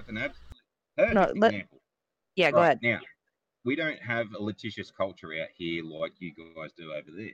Now, if in America you were not qualified in first aid, you didn't have a current certificate, and you did first aid on somebody like CPR and you broke some ribs, they can sue you. No, it's the Good Samaritan law. Good Samaritan law covers that. States, though. The Good Samaritan law is not a federal law, but Minnesota has that too. So yeah, you're right. Like when it comes to that kind of thing, if someone's sitting there like in trouble and you help them, even if you're not technically qualified to help them, you're doing a good deed and you can get away with it. Yeah. Now, out here, we don't have that. So if I did CPR on someone in 5 minutes' time and I broke 3 ribs, which is probably what's going to happen, you will break ribs doing CPR. Right. If you do it right. Yeah, they don't like to tell people this because it freaks them out, but that will happen. Like, what are you supposed to do, though? Well, even if I didn't have a first aid certificate and I successfully saved this guy's life, he can't sue me for any damages that's been done, even though I'm not qualified. But there are circumstances out there where they will fucking flip 6 degrees of separation 15 fucking times just to try and fucking marry me up with the 9/11 attacks.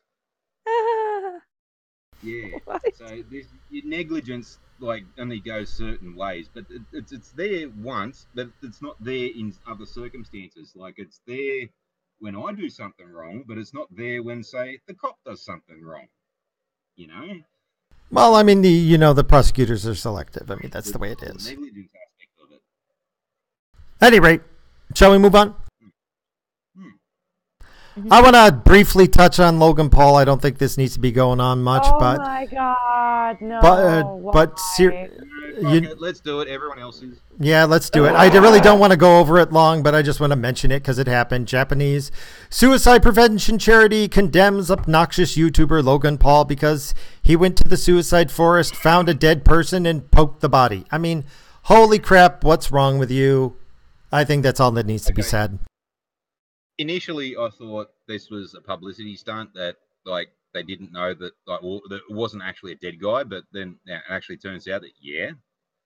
Now, a lot of people don't realize this, but suicide is actually a cultural thing in Japan. Oh, yeah, it's pretty bad.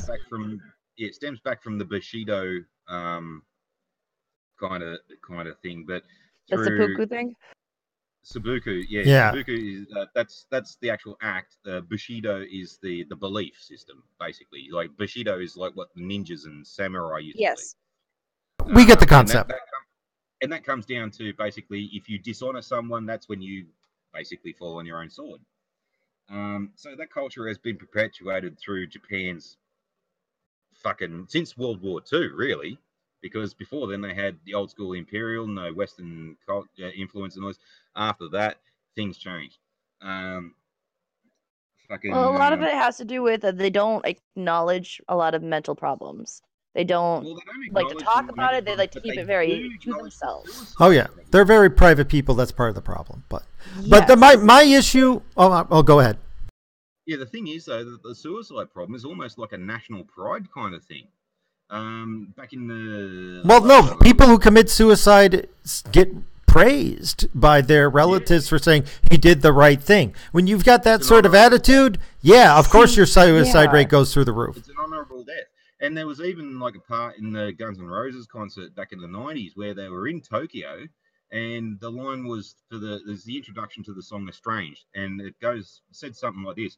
This is a nice, happy song, kind of like a walk in the park, the sun's shining and the birds are singing and you've got nothing else better to do than commit hara-kiri. And then the crowd started cheering like shit, and he's like, oh, you're into that? Okay, well, this is a song called Estranged.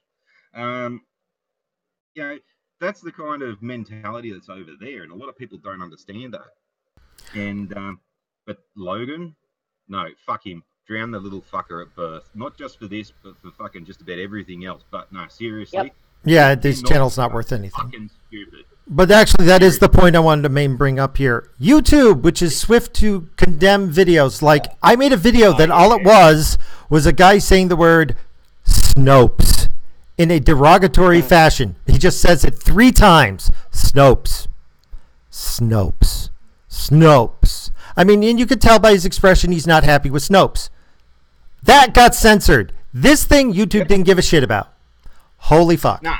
What is YouTube's freaking problem? You will stop somebody saying the word Snopes 3 times, but you won't stop a guy poking a dead body or dancing around or whatever the fuck he did. I don't know. I didn't watch it and I don't want to. But that's my point. YouTube needs to get its act together and be consistent in its bullshit. That's all I'm saying. They're not. I agree. They're not. Right. Now, I've been dying to fucking get this out for a while. Now, YouTube has been hemorrhaging money from Google like fucking crazy to the point that no one can be paid to take YouTube off their hands. So Google's fucking stuck with them. Now, in some countries, in some countries, the whole thing of the AdSense and all this kind of stuff is a verbal contract. They have said, you sign up with us, we will, right? That's their thing. You've signed up with them. That's the contract. That's the verbal contract, right? Now, you've got lots of people like PewDiePie who live in Scandinavian countries that aren't as litigious as the Americans, but do take things a lot seriously in different fashions, will be sued to fuck by someone like PewDiePie, who, say, for instance, makes $4 million a year. Now, with his current success, a court would rule that, yes, PewDiePie would be possibly famous in 5 years' time. 4 million years, 5 years a pop. 5 times 4 is fucking, you do the math, I'm shit at 20. that. There's $20 million they've got to pay out straight away. Now, PewDiePie is not the only one. He's not the one solely being paid. This could cost billions for YouTube. They're trying to get out of this without fucking paying a cent. But, yeah, they can't pay everybody out. Now, get around this. If you leave, then you've broken the contract. You don't have any recourse. So what's YouTube doing? They're pissing off all of their content creators. They're stifling them financially. They're stifling them publicity-wise. And they're stifling just about everything with them. They actually do want to shut this site down. They are actually trying to manipulate this and sabotage the site so people will leave. So this will not be a problem for Google anymore. People haven't figured this out yet, and I reckon. I mean, that's an interesting theory. It could be possible to trying to, cut everybody they can before the place folds, so that the damages of folding up are as little as possible. That's exactly the way they're trying to do it. They're trying to do it without spending a cent. Now, but see, then people have Patreon. Yeah, now that's the thing, right? Well, no, we're talking about the video hosting, not where they're. You're not being restricted in your this is how good YouTube is getting away with this without being sued so far, because no one's actually questioned it further, is that you can still do Patreon, you can still do this, that, and the other thing, you can still have your own private contracts with certain companies to pay you a certain amount to whatever their specific stuff. Now, YouTube can't do anything about that for 2 reasons. One, it's private contract and it's out of their hands anyways, and secondly, that'll just sort of make things worse for them because it'll just further the argument. But, oh, fuck. Did you lose your train of thought? Yep. Proud of you. I can't even remember what we were talking about. We were talking about YouTube, but no, Patreon makes sense in this argument because what you're talking about is YouTube paying out their creators, and that there's not going to be enough money because they're hemorrhaging money, which is true. But with using Patreon, they have the ability to circumvent that and still get paid. Yes. You have an echo. Yes. Yeah, and that's where YouTube can kind of get out of what they're doing right now, is because they can say, but there's other revenue streams out there that they can take advantage of. That's their excuse right now. But if all the, say, the PewDiePie, fucking Keemstar, fucking H&H, well, H3 Productions, and another bunch of, like, say you get 10 of the highest paid YouTubers out there that will just go, no, this is what we believe. YouTube is actually trying to maliciously fail with our income. they will win, and YouTube will have to pay out probably 10 times more than what they'll actually have to. And that's another thing they're trying to stifle. So that's an interesting thought. Ask yourself is, do you really want to sabotage YouTube by telling all of these big YouTubers this information and egging them on to do this? Or do you really just sort of want YouTube to be YouTube and like the people who are getting paid can get fucked? I'd almost say that YouTube would be better off just like using, instead of paying people, being like a free video service and letting them choose different ways to get paid, like Patreon. That would probably be the best way to go to stop with the amount of hemorrhaging. Yeah, well, that's what they probably should have done first off. But unfortunately, what they did was they said to too many people at the same time, we will pay you blah, blah, blahs for blah, blah, blahs. And the next thing you know, you got 50 PewDiePies out there, and they're like, oh, shit, we didn't expect to pay this much. Oh, dear. How do we get out of this? Yeah, their pay scale is screwed up. I mean, they should just bite the bullet and say, you know what, it's unsustainable. We're changing it. I mean, I think that's past the point. Even if they go bankrupt and fold at this point in time, they would still be sued into the next millennium. Yeah. No, you have a point. There's too big to fail, and then there's like, fucking too big to fail. Yeah, I see your point. Anyway, you got to fix that echo. Put your headphones in. That was the thing I was trying to alleviate right at the beginning. It wasn't there earlier, but it is now. Is it? How bad is it really? Like, I can hear it's getting bad. Crap. Yeah, you might lose me because I'm sort of treading in blind spaces here. Well. You got it. Okay. Well, you try and work on that. We're going to move on a bit. Okay. Oh, actually, we talked about this last week.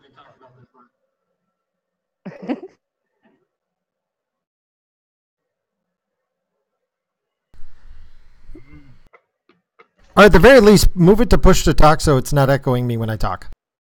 Anyway, moving on here. Wait one. Okay, I'll give you a minute.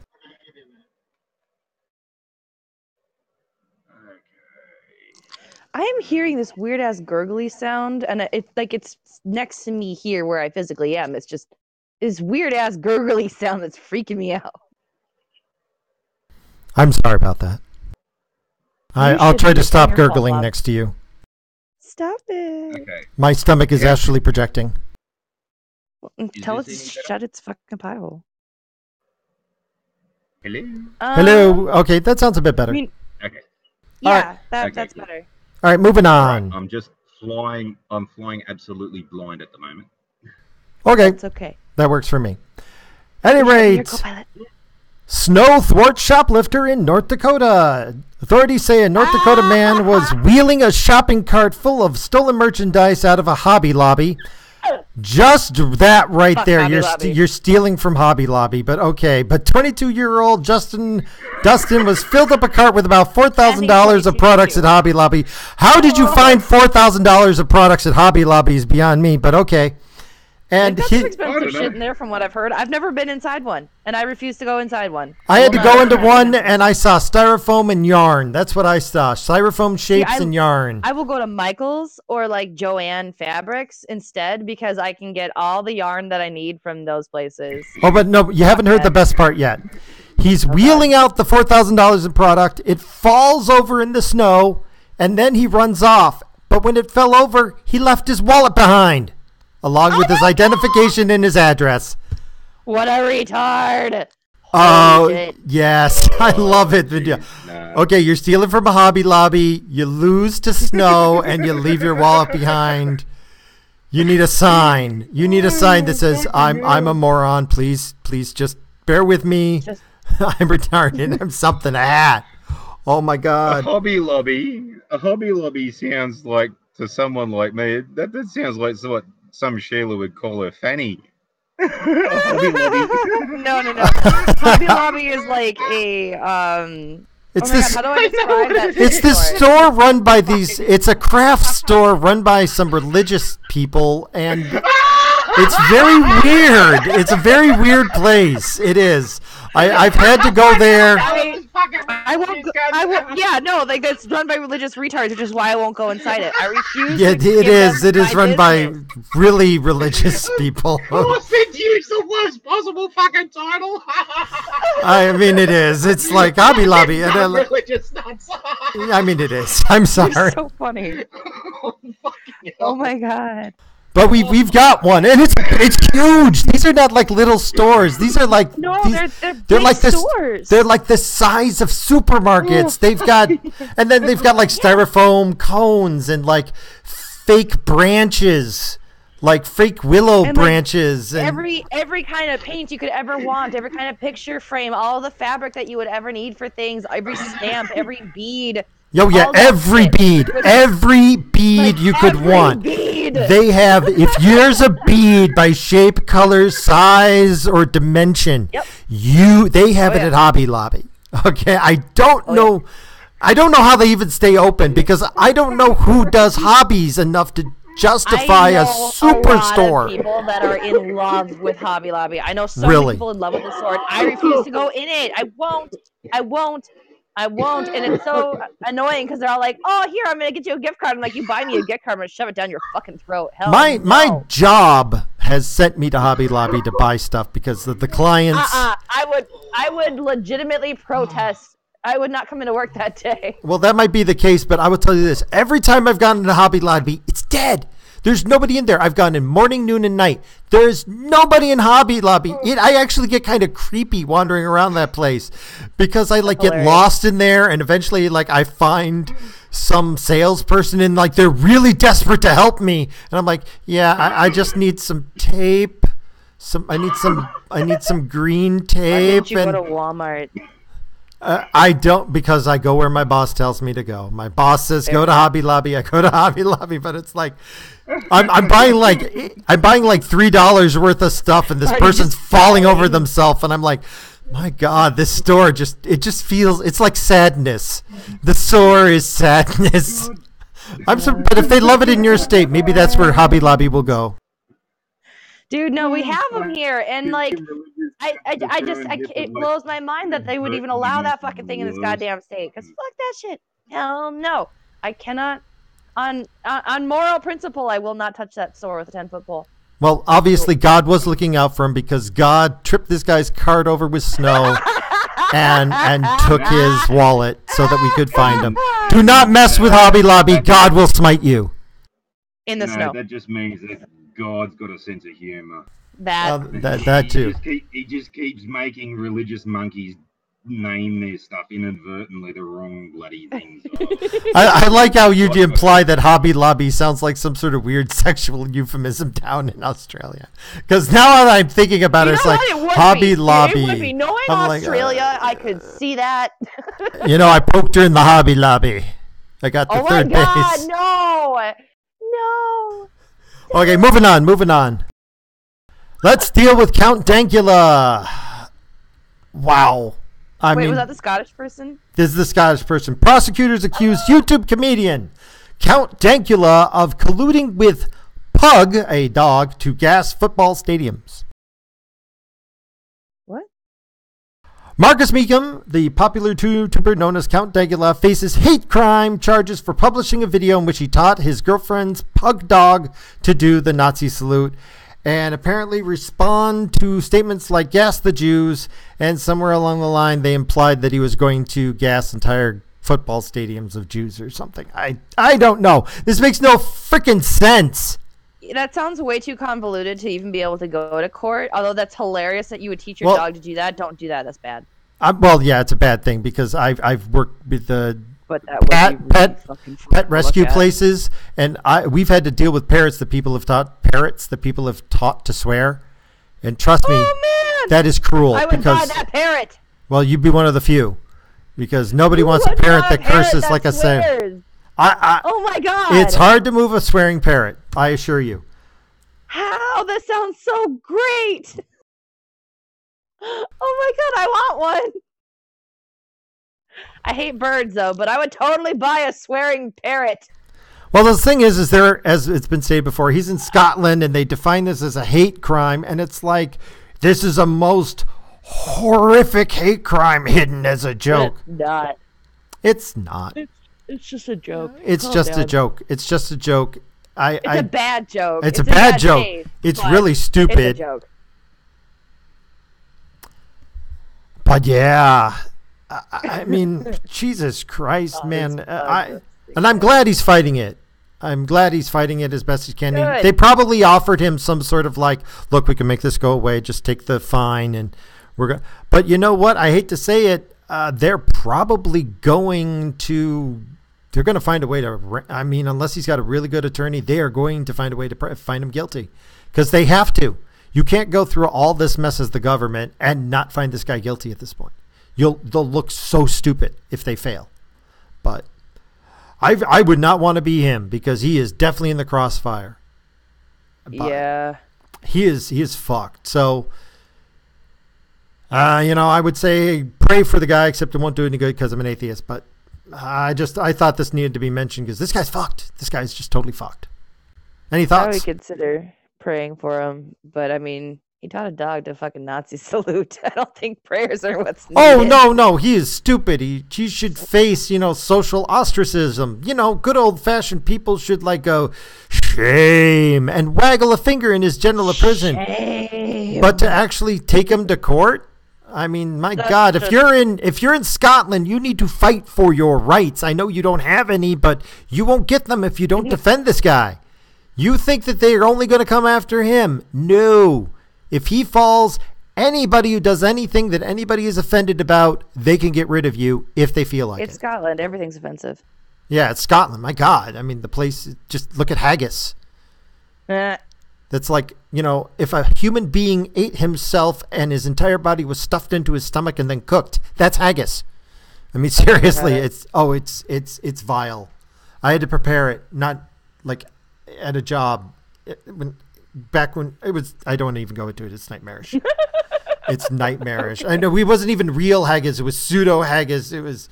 What is pseudo haggis? It was vegan haggis. Don't ask me what the freaking nutritionist was making us do. Yeah, is this the place that made me make Hawaiian tacos?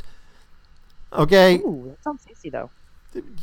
No meat Hawaiian tacos with cooked pineapple in a taco. It's bizarre. It's not right. It's so good. You're not right. Shut up. Cooked pineapple is great.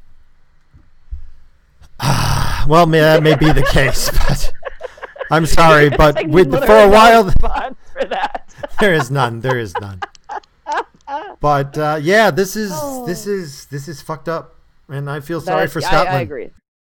Any thoughts before we move on? Okay. Oh, we already addressed the Trump says he's smart in his tweets thing. And I think we talked about this one last week. Twitter away. Yeah, last week we talked about how feminism is making guys in work afraid to be alone with women, right? Yeah, we talked about that last week. Okay. Yeah. So actually, we can talk about it again. I mean, if you want to, sure, but I don't think there's. I don't think anything's changed. It's just feminism shooting itself in the foot. Between feminism and misandry, that's a thing. Oh, actually, the only thing I want to rant about at this point, real quick, is New York State and how its medical infrastructure, health coverage, everything is just fucked. Like I had the first experience ever of dealing with social justice doctors last night. Oh no. These people, I sat there and gave them empirical, observable evidence, and they flat out told me, well, what makes you think that's a symptom of a side effect of the drug? I don't know. Maybe because the paperwork I got from the pharmacy listed it as an actual side effect. It's like dealing with people who they literally cannot deal with reality itself. They can only deal with what they've been told and what's on paper. It was absolutely surreal. Yes, I know, but they didn't have that in their hospital. Oh, the pharmacy, well, I didn't bring it with me, but the pharmacy apparently doesn't know what they're talking about. My how wife. would a fucking pharmacist not know what the fuck they're talking about? They go to school for how many fucking years? They know what they're talking about. Well, this is the doctors are like. I'm with you. But here's these doctors. They were actually trying to convince my wife that the fact that she has been in the cysts she's getting in her lungs are freaking in her head. That she's having, that she's, or CAT scan or no, we've got that, but because we went to a different emergency room that didn't have all this stuff, they told her she just had an ulcer and gave her. I mean, I'm like, holy crap! If you are in Central New York, I know St. Joe's looks all nice and spiffy. I know that they have this clean, modern, updated-looking hospital.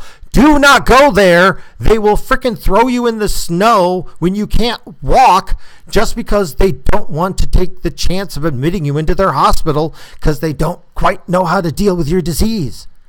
They are so afraid of lawsuits over there, they will make up an excuse, say you've got an ulcer and get rid of you just so they don't have to worry about you suing them if you frickin' die. But you can sue them if you die for that because they misdiagnosed it, especially if you've already got evidence. Nope. Yes, they can. No, you can't. Because they have evidence. But you have evidence. The emergency room did not admit her. They made their best diagnosis in good faith. I've dealt with this. You can't sue them over that. Oh my God, no, that's a crock of shit. If the moment you got in the actual hospital, if they admitted you, that's another story. But in the emergency room, it's not going to fly. At least not in New York State. They can't even look at you if they don't admit you. What are you talking about? You're not admitted to the hospital. You can be admitted to the emergency room. There's two different businesses. They're actually different companies. They're different companies. Oh my God! A hospital isn't a hospital. It's more like a mall these days with individual businesses. Your radiology department is a separate company from the actual emergency room, which is different from from the ambulance service. Come to Minnesota. If you can get me a job that pays $20 an hour, I'll do it. I can get you my job. Come do collections with me. I'm done with collections. I'm sorry. I'm too old for it. Whatever. I have a 60-year-old lady who's my second mom that works there. I love her so much. Shut up. But yeah, no, I'm just saying here at this point, I've never thought it was possible to actually have social justice and freaking collectivism in your doctors, because medicine is kind of concrete. But literally, I truly believe that they thought they could rewrite reality. That's just retarded. It's the only explanation for how they were. It was retarded. This state is fucked. It is. Yep. So that's my final rant for the evening. There's nothing else. Oh wait, one second. I got my rant done.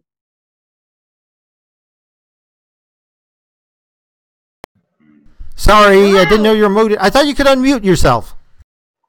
Oh, well, I thought I did too. I thought it had unmuted itself after. Oh man, was he muted for this whole thing? Was that why you were so quiet? That was why he was so quiet. He was muted. I'm so sorry. No. I dropped out with a thermal issue, possibly mid-sentence, and then I thought, oh, well, while it's reloading, I'll go take a piss, grab another beer, and sort this shit out. Understood. Anyway, did you hear what we were talking about? My final topic was how fucked we are healthcare-wise. You're not in my state, so I don't think you have anything to say.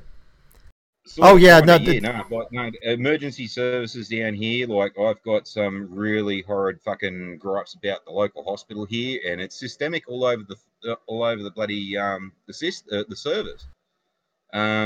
There's a point here where the local hospital here has to get advice from a hospital 200 kilometers away with one particular casualty, and that's because the local hospital is not allowed to make their own decisions with this casualty unless they get advice from somebody else.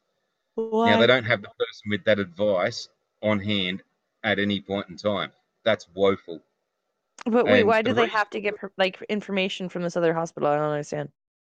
Okay, well, there's a systemic problem here where basically if you report to Manning Base Hospital with an arm off and you're bleeding all over the ground and stuff like that, they will basically say to you, right to your face, you're a drug addict, you just want some fucking pills. Go see your GP. And this is what they did to this one little kid. He was about 6 years old. This taxi driver that's around here. He's fucking real nice bloke. Anyway, he was telling me one morning what had happened the night before, and that was that his grandson, 6 years old, has Addison's disease. Bob, you'll know how bad this will get. Oh, yeah. And he was crook. They reported to Manning Base Hospital. They fucking said, no, there's nothing wrong with him. You just want drugs because you're all druggos. Go fuck off to your GP tomorrow morning. Throughout the night, they were given more and more advice, and they were compelled to drive 200 kilometres south to John Hunter Hospital in Newcastle, where they found out that this kid was going to full renal failure. Ooh. Yeah. Yeah, that's happening increasingly here. The irony is I think that's what the doctors were thinking. My wife wasn't. It's like, no, the drugs you have here, your painkillers suck. We've got better at home. We don't need more painkillers. They've given her all the painkillers. We just need a freaking antibiotic that won't make her go blind. Holy crap. Why am I going to a hospital? Yeah, why am I going to a hospital for hillbilly heroin when I got me fucking junkie mate down the road? I got me fucking dealer mate up the road. I got fucking 4 of his mates around the world. Fucking chances are I'm going to find me drugs somewhere. Like I'm going to go to a fucking hospital and say, I'm a druggo, give me some drugs. Yeah, trust me. That's not... Yeah, trust me. They're offering like... It's insane. You're going, no, we don't want painkillers. We want a cure. And I'm freaking outlining it for this guy. And it's like, well, what are you acting like? Well, because I work with all sorts of weird diseases all the freaking time. And I'm not a freaking idiot. But the health system's just fucked up. And I don't even know how to even begin to fix it. So that's my rant of the evening. You know, and I think that's about it, unless there's some other topics you guys want to talk about.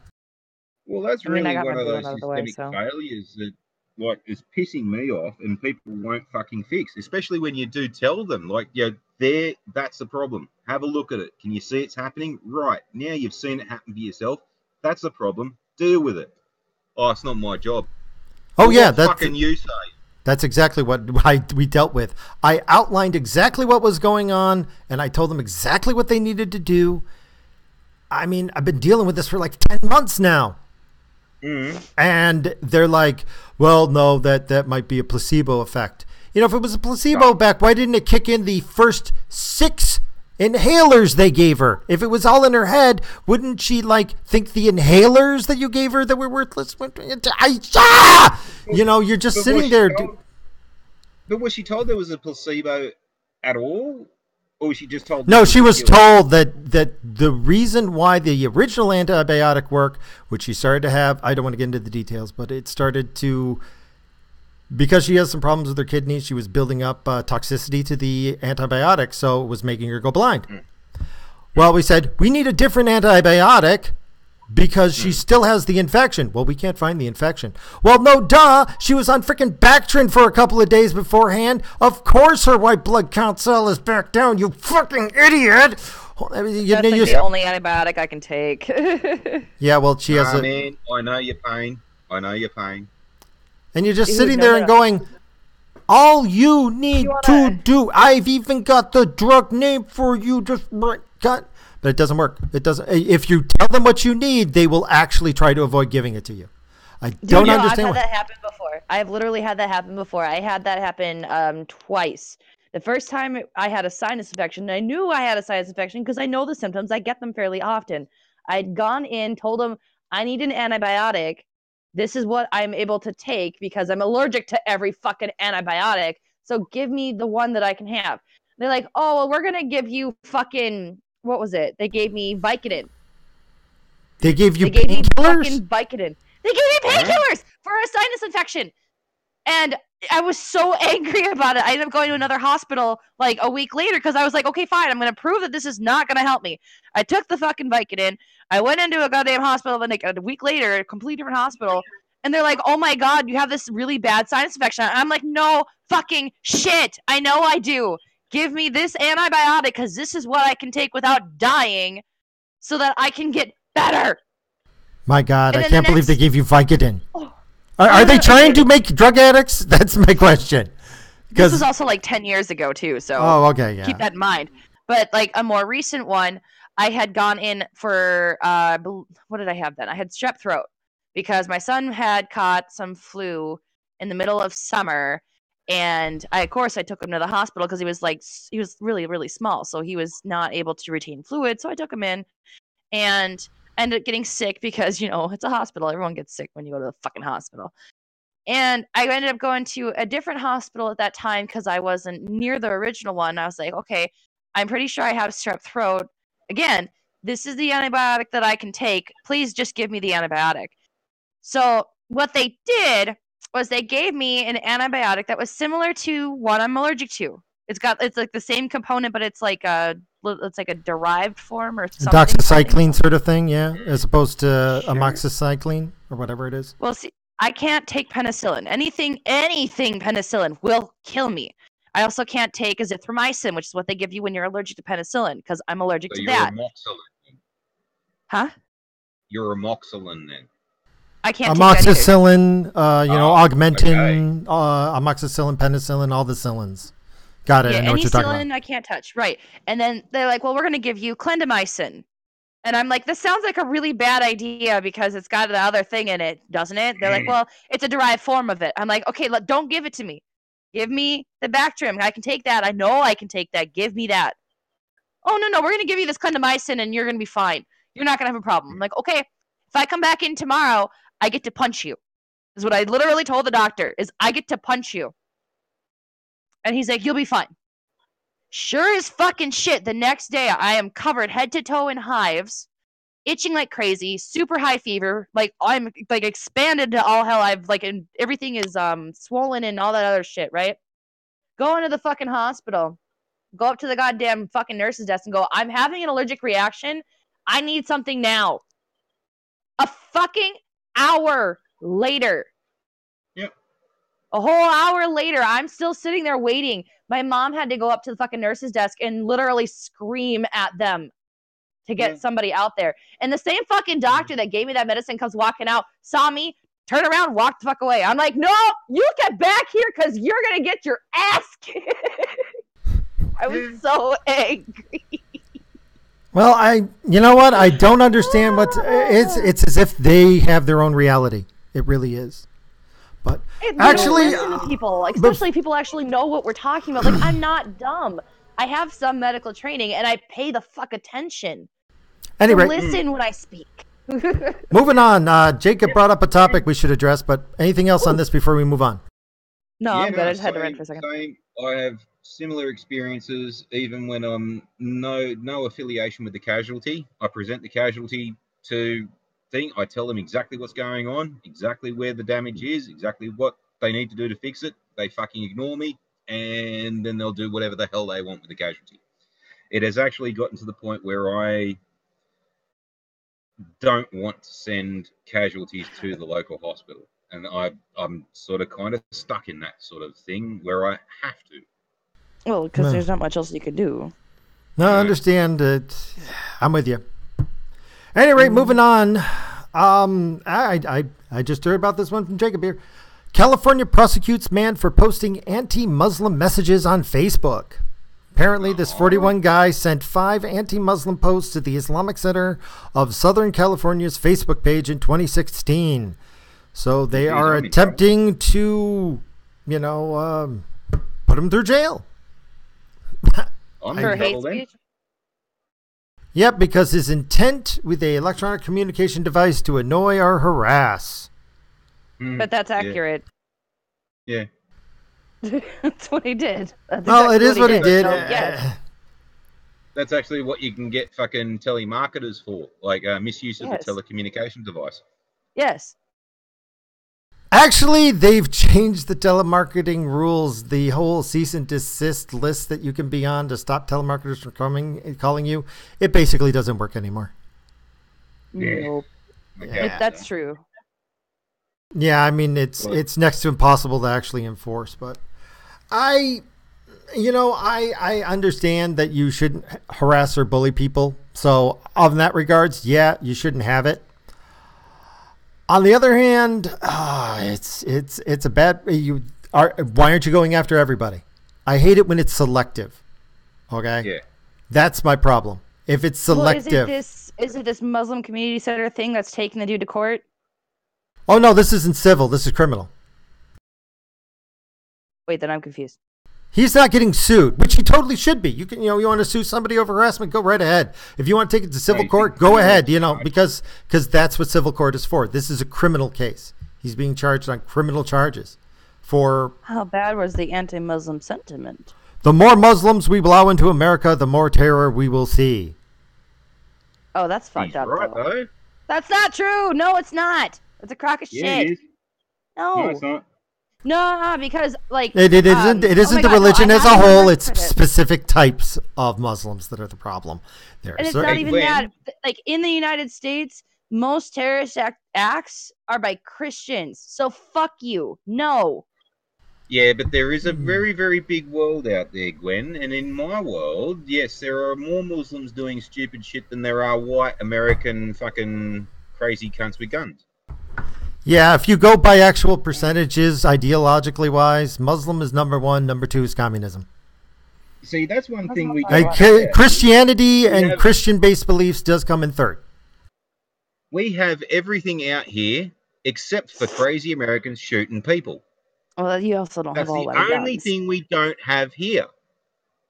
But we've got fucking Muslims fucking wanting to kill cunts left, right, and center. But how many terrorist attacks does Australia actually have? How many have we prevented?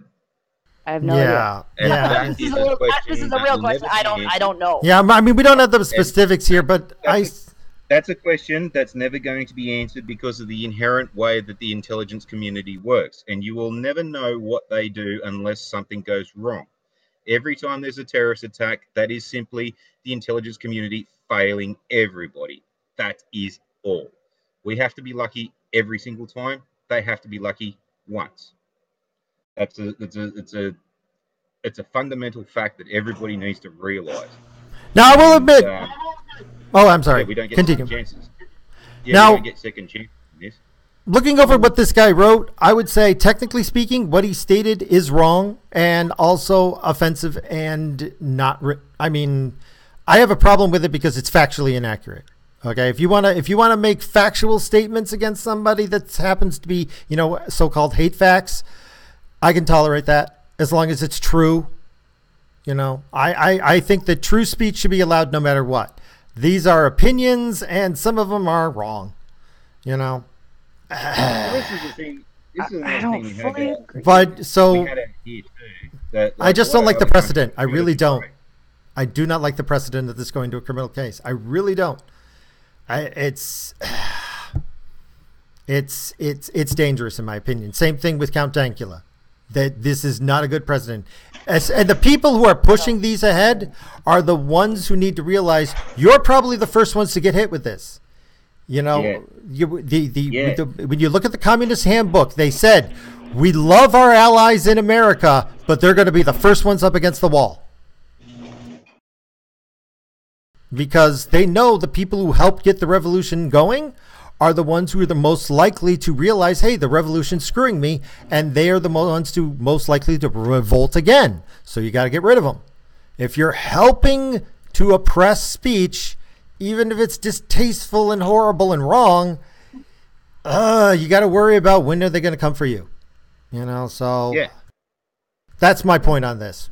I don't like what he said. I don't agree with it. When I'm looking over his 5 statements, I'm like, no, you should not broadly describe an entire group. You can make unless it's true, and these statements you can't prove them.